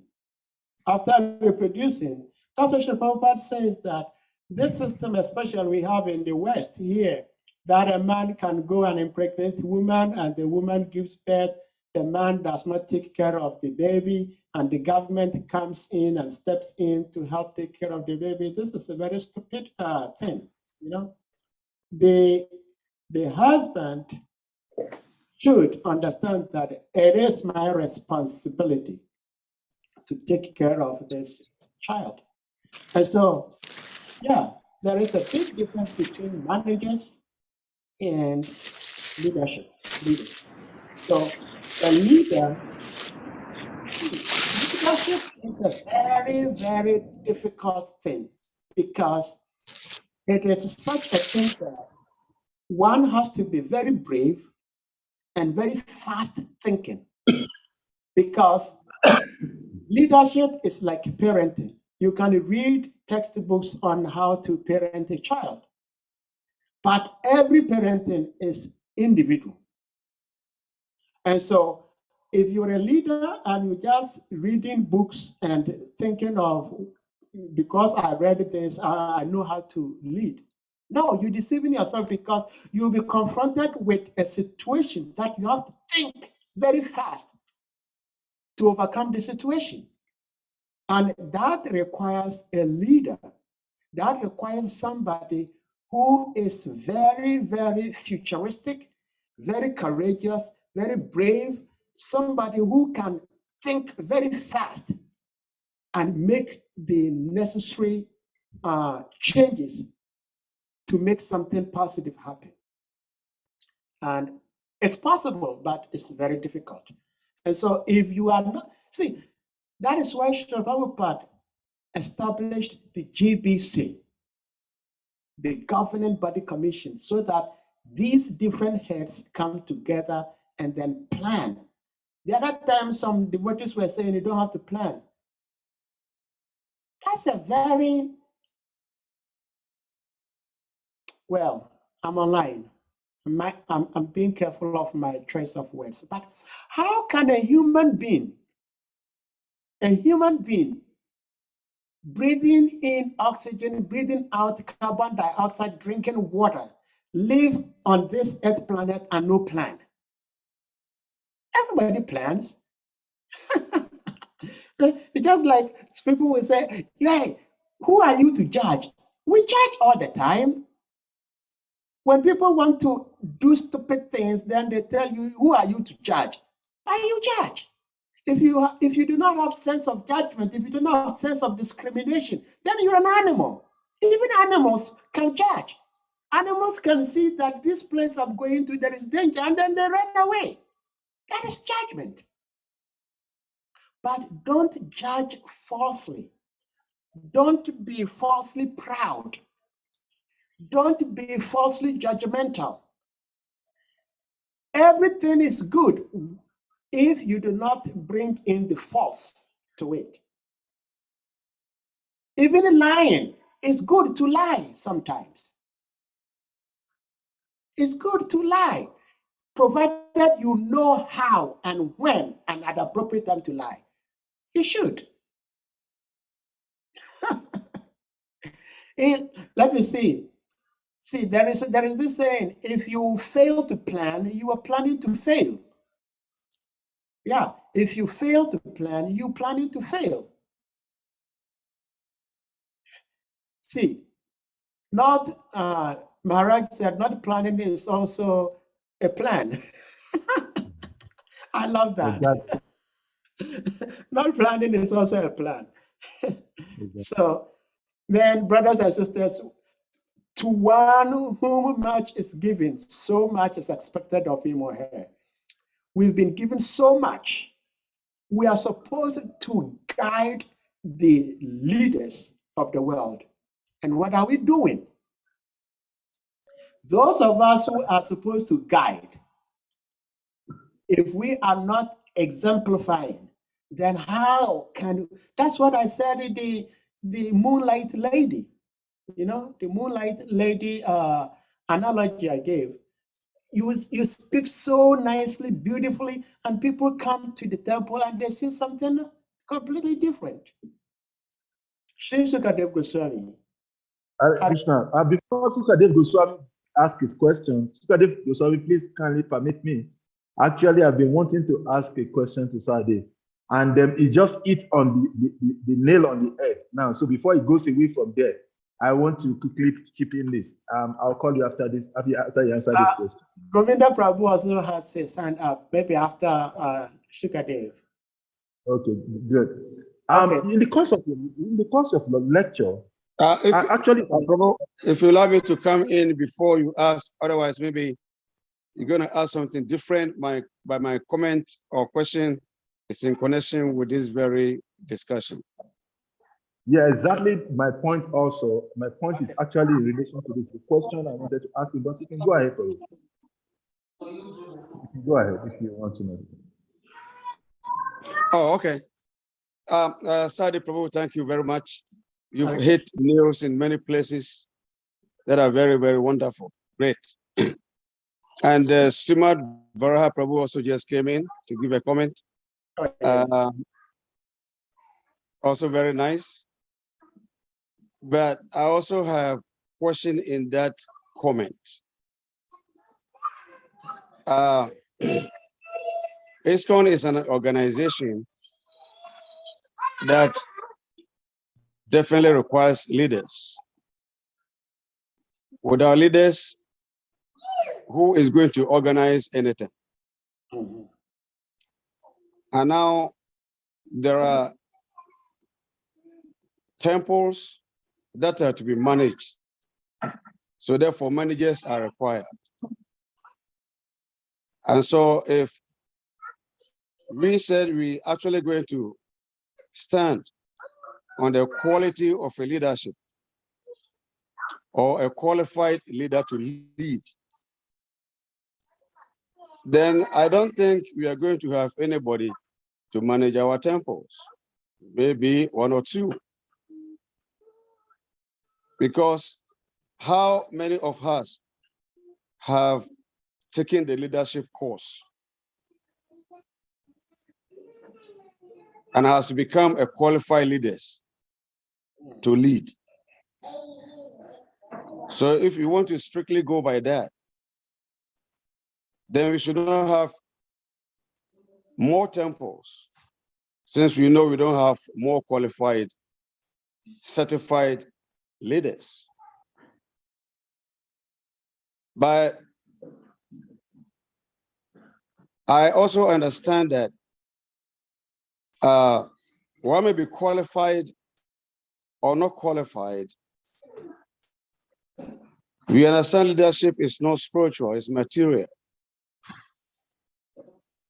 And so if one is asked to go and head somewhere as a leader, in my mind, I think we should not think that, oh, I'm going there as a leader. One thing that I'm going there as a leader, then that tendency of controlling immediately set in the consciousness of such an individual. But as we just quoted, the Gurudev wants us to be servant leaders. So we have to be leaders, but we should understand our duties as servants. And once we have that understanding, that conviction, that even though we go in there as leaders, by naturality, our position is a first-class servant, supposed to be first-class servant in that very community. And once we lost this understanding that we are first-class servant, then we think otherwise that we are the boss, and so everyone should serve me. And so the other side of it is that even though it's such a difficult position, every position is difficult. If you're carrying books and you're going outside there to distribute, you're also a leader. If you're a Sankirtan, you are in Sankirtan party, you are also a leader. You are representing Srila Prabhupada in different capacities. So everybody is a leader. And so therefore, we should not think that a president or regional secretary or, such positions are only called leadership. Yeah, they are all leaders, but everybody is a leader. And that's why we need to act by examples. We act in such a way that people will follow our examples and become perfect in whatever capacity they are in. And we should also not forget that whenever we ask by a guru to do something, the philosophy is that guru will also give us empowerment. Guru asks you to do something, he also add mercy. And once we forget that the guru mercy is behind us, then we're gonna think that, oh, in my own power, I cannot do it, so therefore I'm not going to do it. That means we have taken guru out of the equation. And so I think this is a big question. It's a big area that we need to discuss and try to exalt it nicely so that in future, you know, somebody is appointed to go and serve somewhere, you think, oh, it's so difficult position, and I don't want to be leader, so I'm not going. And so at the end of the day, our temples will be empty and nobody want to take that service because the understanding is that it's too difficult. It may be very difficult. Maybe that is where Guru wants us to go and get our purification. And if you refuse to go, then how does the purification come? And so if we accept that we are still a neophyte devotees, we don't know. Once we accept our position as blind, and there's a layman tries to lead us, and he said, go right. I said, no, I'm not going to go right, I'll go left. So if you accept the Guru as a layman, his eyes are cleared, he's connected to Krishna, and is guiding us to our perfection. Then we should also understand that whatever he tells us, once he's not asking us to do anything contrary to what the system is saying, but rather to give us service, we should have that faith that he will also empower us. And try to pray for more surrender. When the surrender comes, the empowerment will set in, and we can do marvelous. Anyway, this is my little comment. Okay. Hare Krishna. Thank you for your comment, Prabhuji. Hare Krishna. Hare Krishna. Thank you, Governor Prabhu, for your wonderful realization and sharing. I think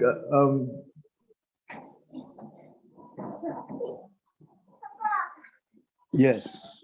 go ahead and ask your question now. Sukadev Goswami, you can unmute. Hare Krishna, Hare Krishna, Prabhu. Please Yes. accept my humble greetings, Prabhu. Prabhu, Madro de Itabati be request on them. I will wait for you after you finish and I ask, Prabhu. Sorry.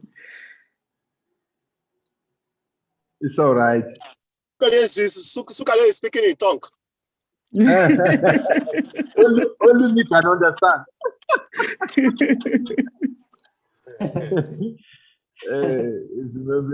Okay, actually, the question I wanted to ask is actually, it's interesting because it is said that I'm also conscious about the time. It's almost 2 hours now. But my question was based on the lecture you did. Actually, it is said generally that the oldest knowledge in existence is leadership knowledge, because that is what only knowledge that precedes even the creation, because it is out of Krishna's leadership qualification or quality that he manifested the whole universe. So it's always a very typical, tough subject matter. But in the course of your lecture, you did mention something very touching. You said about ISKCON. When it comes to giving an example of leadership, ISKCON is the worst of it. But then ISKCON has the ultimate knowledge of leadership. So my question then was, I started thinking that, okay, if that be the case,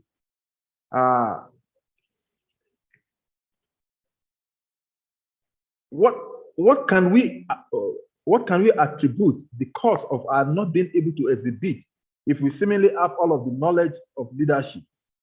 So what can we attribute to be the cause of our not being able? Because if we have the ultimate knowledge and we're not the best of leaders, so what could be the cause?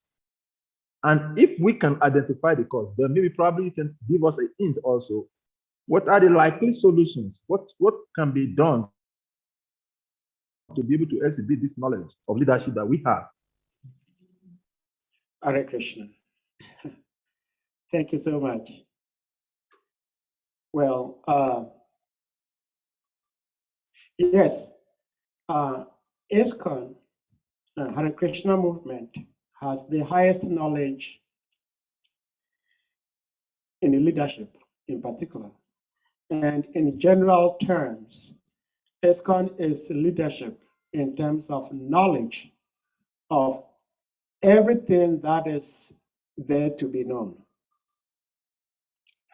But there is a difference between knowledge and practical knowledge.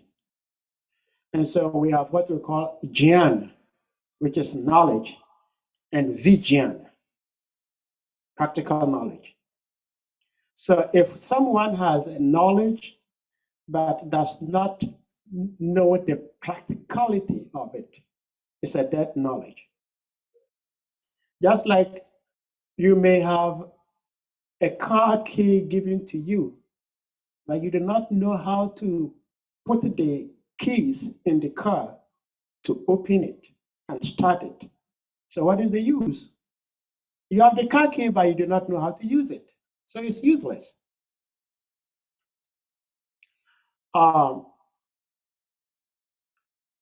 Some people, some time ago in my country, everybody knew about the value of gold. You know, my country used to be called Gold Coast. So everybody knew the value of gold. But there were many people who were digging and using mud to build a house. And the mud they were using to build the house was actually full gold. They know about gold, but they saw it, they couldn't recognize it. So their knowledge is impractical. And so the first quality of a leader, when we say a leader means you leading somebody. That means that there is a destination. So where is your destination? Where are you going to? Where do you want to take the people following you to? If you know where you're taking your people to, then you begin to lead. And because you are taking your people to a particular destination, your whole ambition is taking them to that location, not you yourself going to that location, but them. And that is what, like Sri Prabhu was saying, that a leader is looking at the people. That's why I said it's servitorship is the prime focus. But Maharaj said, a servant leader, you serve the people because what do the people need? What do the people want? You give it to them. There is a story shared about Bhaktivedanta Maharaj when he used to be in the Radha Damodara Sankirtan party. He was one of the leaders, and he was so austere. No, he was so austere. He would eat like maybe 1-2 fingers of banana and a few peanuts for the entire day. He would be the first to wake up in the morning, like 2-3 o'clock, finish his rounds before they set out to distribute books.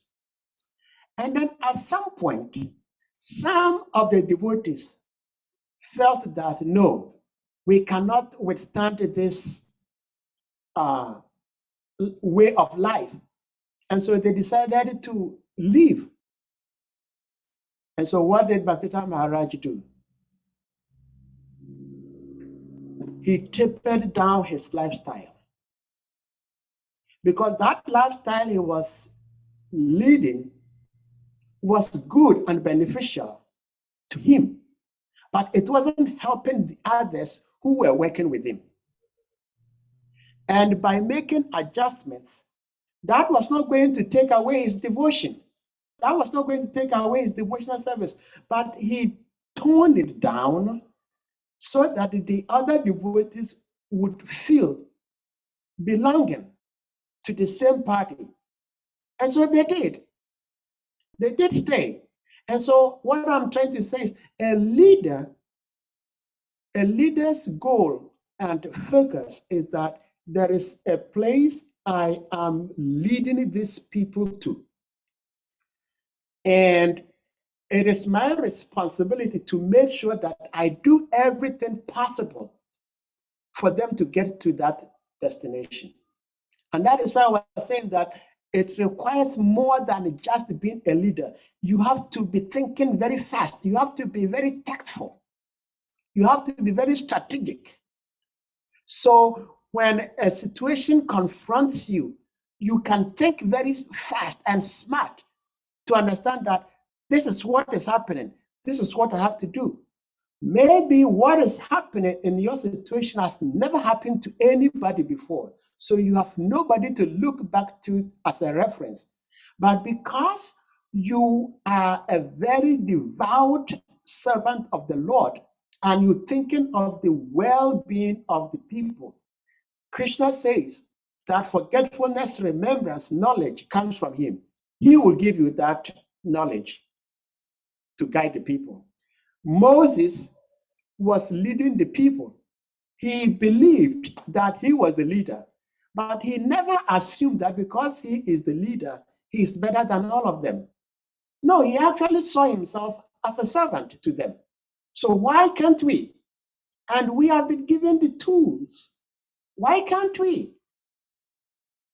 We are unable to do as such because the personal motivation, as Prabhupada said in the paper, comes across. We all have our own motivation. We want to do something either to receive praises, no? Like I said, in material life, somebody may say, oh, I want you to be doing much good. I want you to do good. But at the back of his mind, he does not want you to do better than him. Like I work and I earn $10,000 a year, and I want you to come to the work and work, but I want you to earn 9,000, not 11,000. But a true leader, like Maharaj Yudhishthira, wanted to see that his descendants do better than him. Just like ordinary living beings, we want our children to do better than we did. And so, Shukadev Goswami, your question is very, very wonderful, but at the same time, we as devotees, we have every tool. I remember one time I asked Bhaktivedanta Maharaj, I said, Gurudev, please bless me. I want to preach as effective as you do. I would say like that probably was my first and only chastisement I received from Gurudev. He looked at me, he says, what do you mean? I've given you everything you needed to have. What are you asking me for again? So, Gurudev, Prabhupada, our gurus, they've given us everything. It's up to us to use them. If we do not use them, then we cannot blame them. Again, Prabhupada was asked, Prabhupada, why is it that you've given me so much mercy, blessings, and you're not giving it to others? A disciple asked Prabhupada like that. Prabhupada says, no, I give to everyone the same equally. But you have taken it, others have not taken it. So we have leaders in positions in ISKCON who know the science, but they are either refusing to apply the science or failing to apply the science. Now, if someone is failing to apply the science, it's a little much better than somebody refusing to apply the science. Yesterday was Monday. I do Bhagavatam class, and I asked, the question was, the class was surrounding surrender. So I asked this question. A leader in our movement was asked, devotees have dedicated their lives living in a temple. They have nothing to do with anybody anywhere else. All their lives, they work 18, 20 hours, 16 hours a day. They have nowhere to go to. And they have no toothpaste to brush their teeth. And you know what the answer the leader gave. He says, why do you have to worry about toothpaste? That is the problem. Just depend on Krishna. Now, if we have a leadership like this, how do you expect devotees to live in the temple? Living in the temple now means that you don't need to brush your teeth. Is that what you're trying to tell me? Living in temple means do not brush your teeth. Go out there and preach to people with a stinking mouth. No, that is not Srila Prabhupada's movement. Srila Prabhupada's movement is you have to clean your teeth. You have to be clean inside and outside. We say cleanliness is godliness. It's not next to godliness. Cleanliness is godliness. And so if we have a leader who has such mentality, such attitude that I am so renounced, I don't care brushing my teeth, so nobody else should brush their teeth. That's a problem. Like the example I gave, Patita Maharaj was living a very austere life. But when he realized that that austere life was hampering and discouraging other devotees from doing their service, he adjusted. That is leadership. People first, me second. Hare Krishna. Hare Krishna. Thank you very much, Sadhu Prabhu. It's 1 hour, 55 minutes. It's exactly 2 hours, actually. We've been here. And Sriman Vara Prabhu's hand is up. So Yeah, maybe he should be the last. Okay, then. Yeah. Sukadev has not asked his question. Sukadev Prabhu has not asked his question. He only allows Salika Prabhu. Oh, Sukadev hasn't asked. Okay, all right. So we'll go back to. He allows Salika Prabhu to go ahead. That's why I say he spoke in tongue. Okay. Thank you. Because you also understand the language of the tongues. Thank you for the reminder, Kavi. Okay, Shambhara Prabhu. Yeah, Prabhu, please. I thought you wanted to allow Shukadev to ask questions first. Okay, yeah, I think let's go with Shukadev. Shukadev, Prabhu, please, kindly. Yes. Go ahead. Let's go with Shukadev Prabhu. Hare Krishna Prabhu. Thank you very much. Thank you very much for the wonderful class and the wonderful explanation so far. Thank you also very much, Salika Prabhu, for allowing us to speak. And in the beginning, you did made mention that I asked the question. Actually, it was His Grace Salika Prabhu that asked the question. So yeah. Now I'm just asking now. Okay. I was so much absorbed in thought of Shukadev Goswami. Yeah. All right. So, Prabhu, in the context of your class, in the context of the lecture, you did made mention of that there are some things that we devotees cannot do, like because of we are devotees or because of the practice that we've taken, we can't do some certain things. But you give mentions like for gambling, we can't have business that concerns gambling. We can't have business that concerns some other liquor or intoxicating kind of business, and other people are doing it and they are able to make a lot of money, for themselves. Now, you see, in the context of this, we see that also that there are devotees that they become a bit too engrossed in their spiritual practice, that it becomes a bit fanatical for them to be able to bend, for them to be able to bend, to be able to fend for themselves and for their family. In quote, like people that are in the Grihastha ashram and everything like that. And also, we also see that sometimes based on the religious practice that we follow, it has a way of shaping our mindset in such a way that it becomes difficult for us to relate with other people on a neutral ground. Like, even though we are trying to relate with other people, there is always this thing at the back of the head that's like, this is someone that is a bit different, that I have to be mindful of how I relate with him, or even when we are smiling, we don't properly relate with people. I'm very sorry, my son is at the background, so please forgive me. Okay. So in the context of this, it becomes very, very it becomes very, very difficult. And as it becomes very, very difficult, we also do see some devotees that secretly, like here, for example, like here in Mauritius, that I'm saying, there are some devotees that we do know that secretly, although it is said that one should not gamble, but because they see that when you play gamble, like you give 10 rupees and you get 50 million rupees, you got 20 million rupees, they secretly go to do this.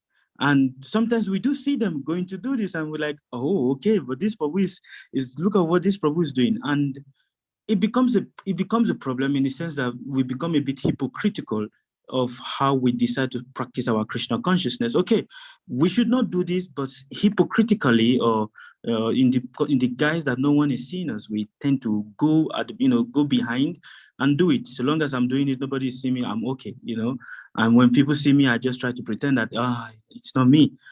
How do we balance this, Prabhu? Because most often we are hypocritical in our Krishna conscious practice, and it becomes a problem for us to be able to be an encouragement to others. We can't speak very nice, powerful philosophies to others, but then at the back of our heart, or when we are alone, our practice is less passe. So how do we balance this? His Grace Gopi Purandara Prabhu did say the quote, say, before you preach to others, first of all, lock yourself in your room and preach to yourself and see if the qualities you are seeing in others is not in you. So how do we balance this point, Prabhu? This is my question. Thank you very much for clarifying. Oh, beautiful question, and very, very relevant. See, these questions like this and what I'm going to try to attempt to answer are the guideposts to help guide us go back to Godhead. In the first place, we should all understand that this age has characteristics and symptoms. And one of the major symptoms of this age is hypocrisy. So everybody is hypocritical, from politicians to so-called men of God. Everybody is a hypocrite. But as devotees, we should try to be less hypocritical. It's difficult, but it's doable. And it's a little easier when we do our devotional service in association with others. That's why Srila Prabhupada established temples, so that devotees can live together. Because when people come together, then you see, most of the time when devotees are together, a particular devotee, it's so wonderful. When you leave that devotee alone by himself or by herself, it's a spoiled child. And so Srila Prabhupada designed the movement in such a way that the devotees will come together. And when devotees come together, then we'll help each other. We'll help each other, bring each other up to a better status. So yes, being a devotee is not an easy thing. I remember I visited one Indian friend in Ghana. He was called KRSNA. He was a big rascal, but he was my friend. And every time I visited him, he offered me something. It's Indian, it's just their culture. They offer you something once you visit them. So I visited him one time, and he offered me a biscuit, like a cookie. So after I bit into the cookie, I chewed it, I swallowed it, I bit the second one, I chewed, I swallowed. Then I remembered it was a Kadashi. So I said to myself, I will never visit this guy on a Kadashi day again, ever. So I was doing that. And then one day, I forgot myself, I visited him on a Kadashi day. And lo and behold, he offered me grain. And I said to him, oh no, KD, Krishna, today no, I'm not taking it. He says, why? He used to call me Swamiji. He says, Swamiji, why? I said, no, because today is a Kadashi. He says, oh, you Hare Krishna people. You don't eat this, you don't eat that, you don't eat this, you don't eat that. You're always fasting. You can take it. I said, no. So devotees, our life is very much restricted. Like here in the States, right? One very lucrative business that pays a lot of money is growing mushrooms. When you grow mushroom, you just grow it in your own backyard, but you make so much money. But as devotees, can we do that? You cannot.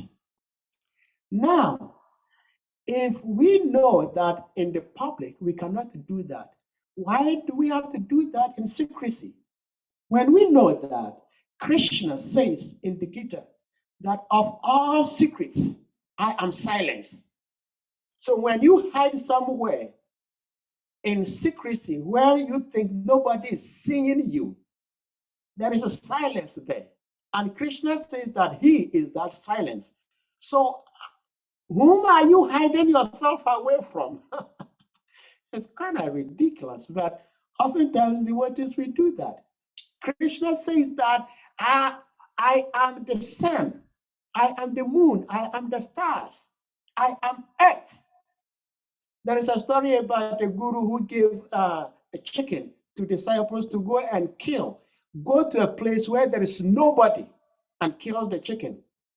They all went, they came back, everybody found a place where there was nobody. When they went devotee, he spent so many days. He came back with his live chicken.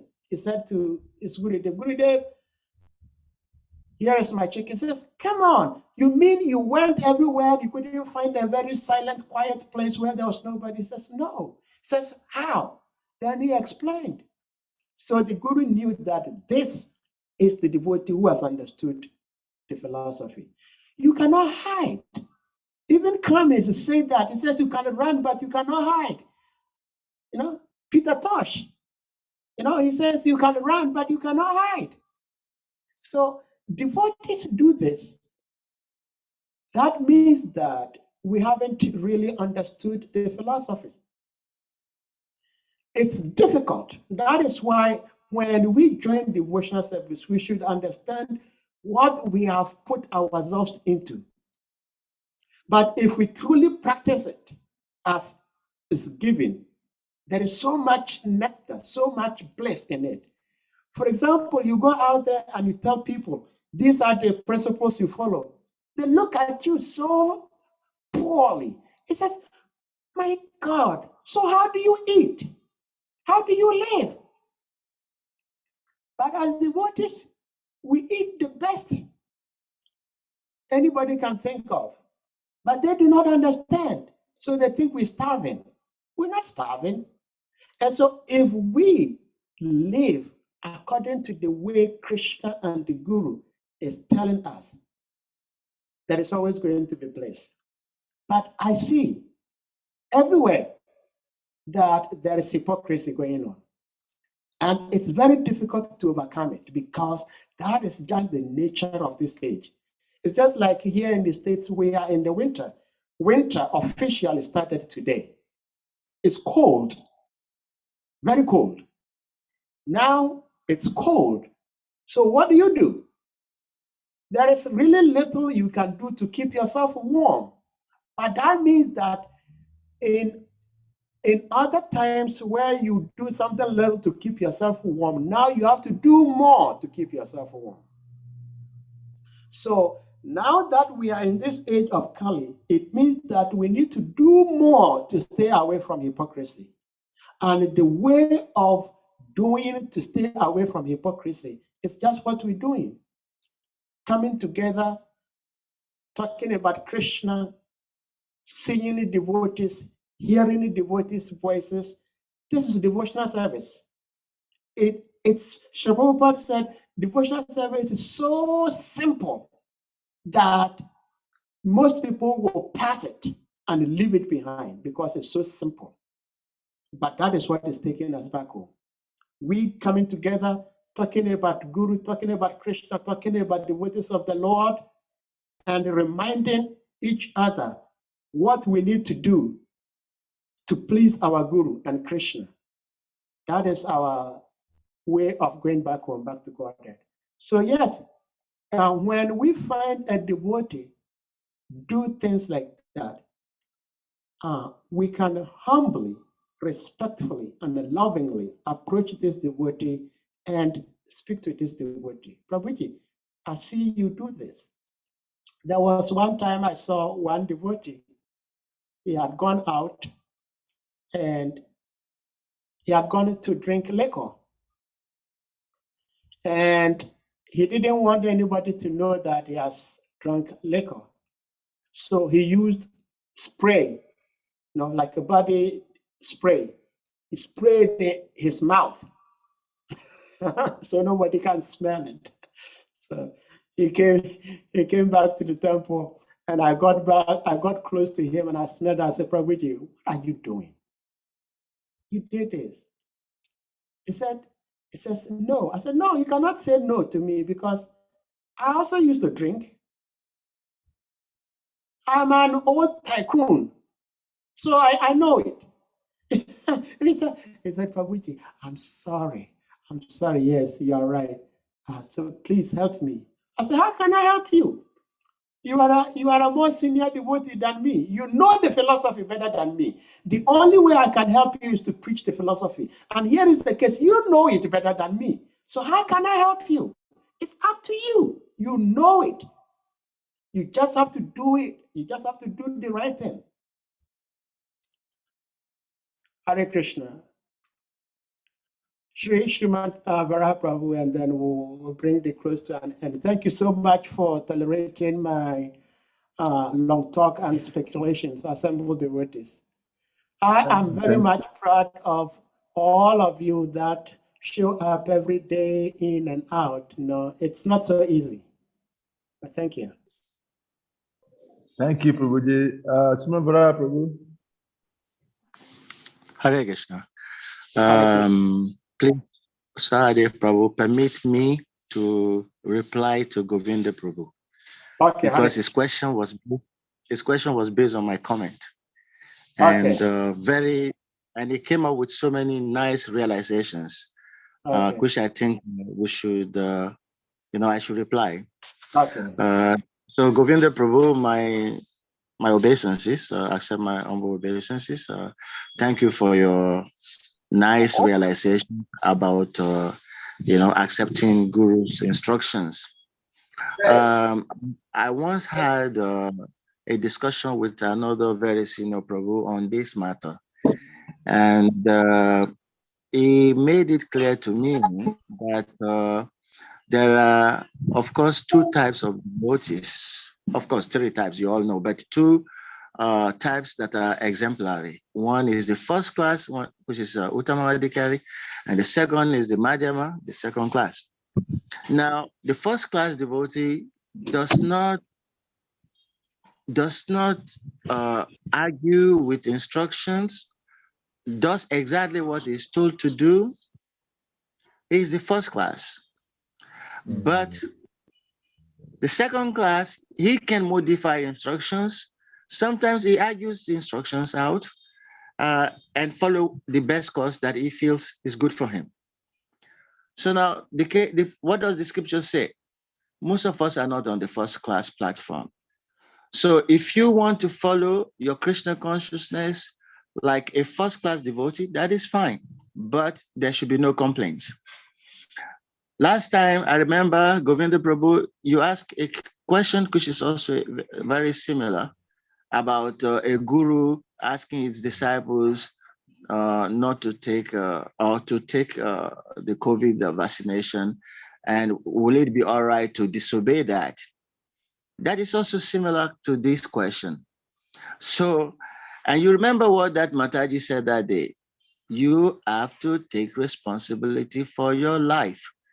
That is the position of Madhyama devotees, second-class devotees. You accept responsibility for your life without thinking that you're Mahabhagavat and you have to do everything, straight letter. So if you really understand that, response that he gave you that day, you can apply it again to this, that there are certain things that you have to accept the responsibility for yourself and for your own life, and don't follow blindly because you're not Mahabhagavat. Okay, so that's one comment, one part of the comment. And the second part of the comment, Prabhu, you said that we are all leaders. Yes, sometimes we do say things like this to encourage everybody to be more mindful and take responsibilities. But actually, we are not all leaders. Krishna said he has created the four social orders, Shatu Vayam Maya system, Guna Karma Vibhagasa. So these four orders exist. Not all of them are leaders. It's the body. The example is given as the body. There is only one head in the body. There are not many heads. So the body is the head and the hands, they support the legs, they act as mobility. So we have to understand what role are we playing at a particular time. So if you're playing the role of a head, you have to play the role of a head and accept all the responsibility for what has been consigned to you, given to you as a charge. But if your role is that of a support, then you have to understand it. If your role of that of leg, you have to understand it. So what I'm saying is that, yes, it is good to encourage everybody to accept responsibility and be leaders, but our natures are different. That is why Krishna said, Chatuvaya Maya system. I created the four classes of men and with the different guna and karma. So saying that we're all leaders, that is like we're generalizing too much and thinking everybody can do the same thing. We all have different capacities and competencies. You understand? So I want you to also look at it at that point. I'm not trying to change what you said. You have given so many wonderful realizations, but you always understand that we have different classes of devotees, Madhyama, Uttama Adhikari, first class devotees, never change instructions, never argue with instructions, and there are Madhyama Adhikari, those who come down to the second class so that, they can at least accept responsibility for what they are doing without having to blame, or the guru made me do it, or I did it because I was asked to. No, you have to know what is good for you and do that for your own peace of mind and progress. So just a few comments, but I thank you for those wonderful realizations you have given. They're actually correct in most cases, but we have to always. Shivara, you are muted. I don't know what happened. No, I think Babu has finished speaking. Oh, okay. Well, Shivara Prabhu,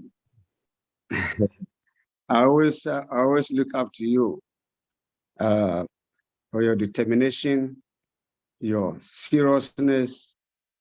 There are so many challenges that you've gone through in ISKCON, and you're still standing like a rock. I wish I could have that determination of yours to stand like this. You are such an amazing, exemplary devotee. I always commend to many, many devotees. Thank you very much for your service to Srila Prabhupada.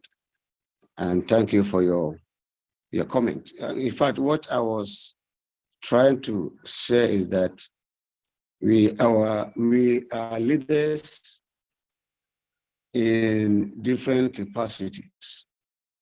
For instance, if you are a husband, you will be a Vaishya or a Sudra, but still you are a leader because your wife, your children are going to look at your performances. They're going to look at your mood. They're going to look at your style. They are going to look at your functions, everything, and they're going to do the same thing.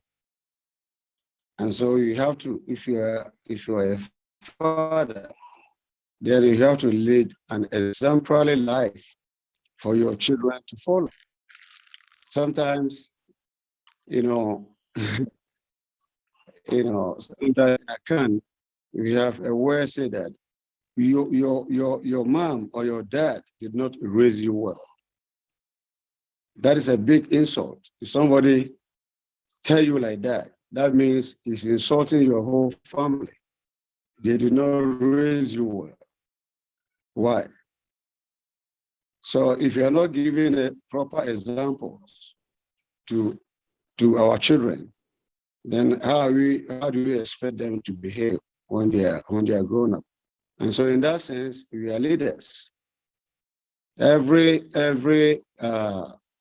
husband is a leader.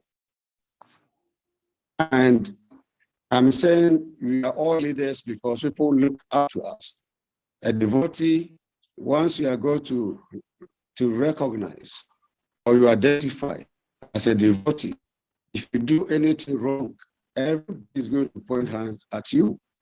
You are supposed to be a devotee of Lord Krishna. You are behaving like this. You have to be exemplary.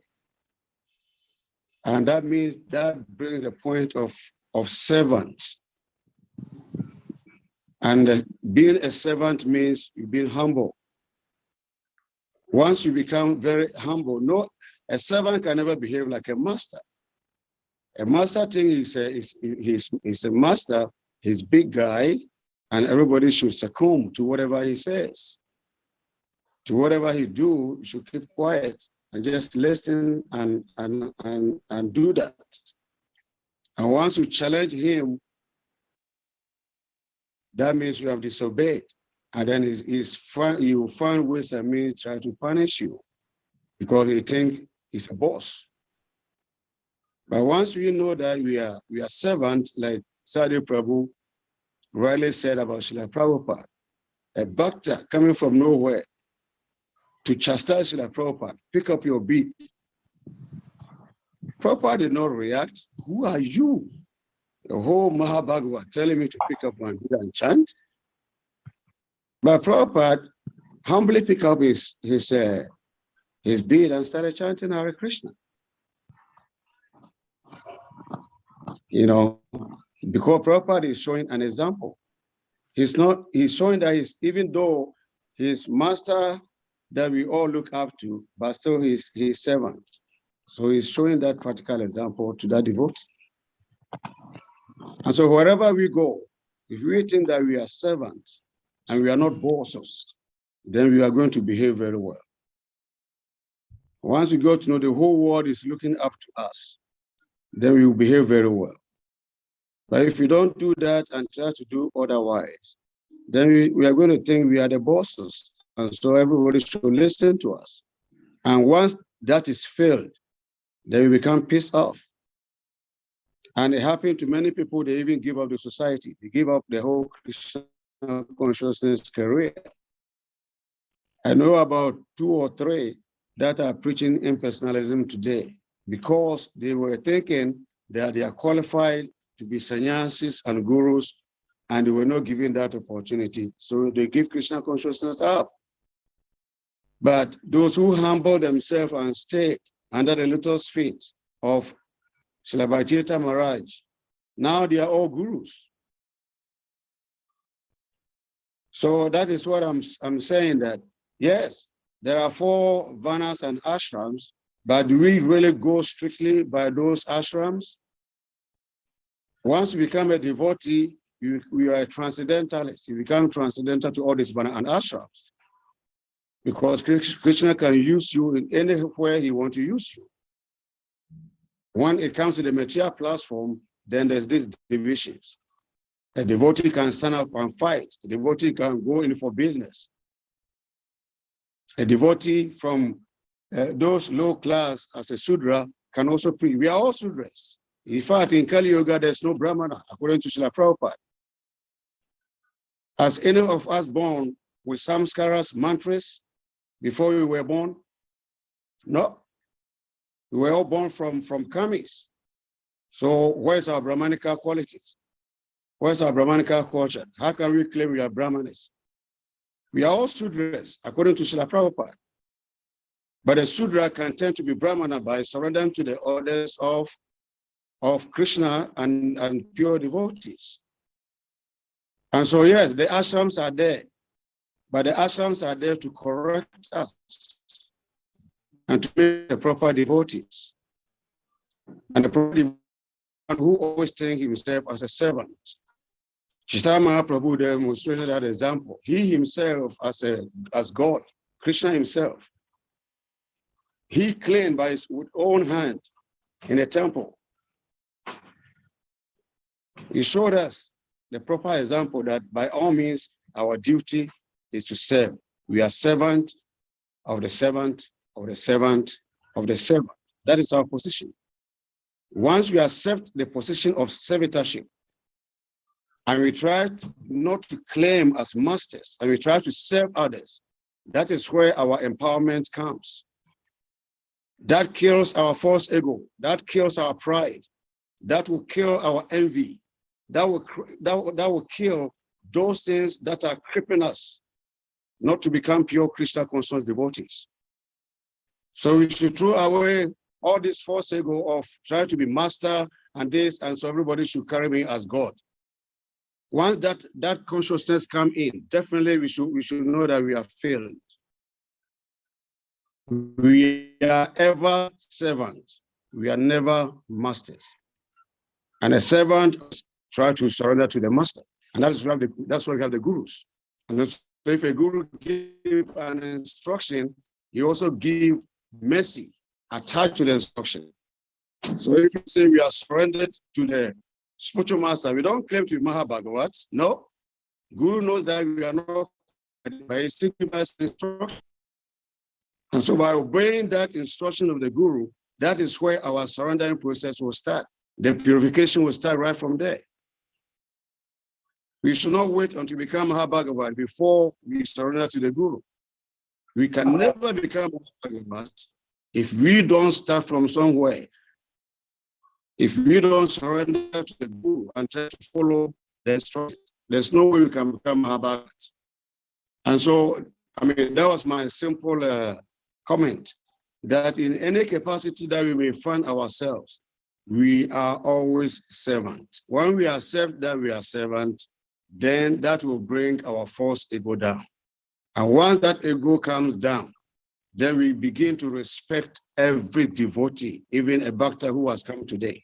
Why not? A bhakta who has come today is a devotee, maybe he's even more powerful devotee, more advanced devotee than me, who is thinking that I've served for 20 years.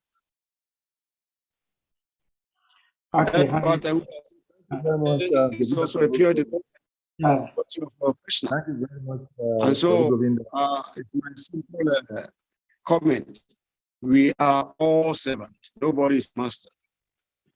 Thank you very much. Thank you very much for the comment. So, Hare Krishna. I think we'll have to call it a day here. Spend 2 hours. Yeah. Yeah. So if I know that subject matter about leadership can always generate so many comments always. Yeah.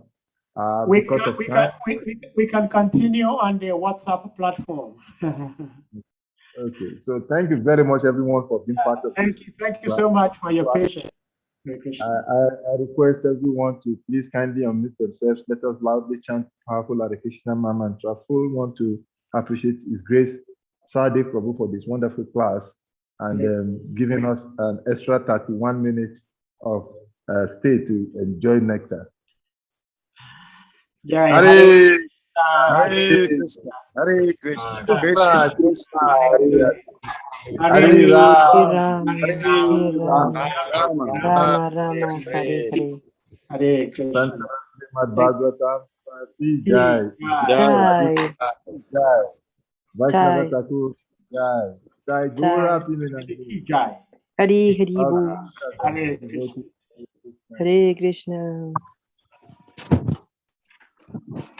Thank you very much.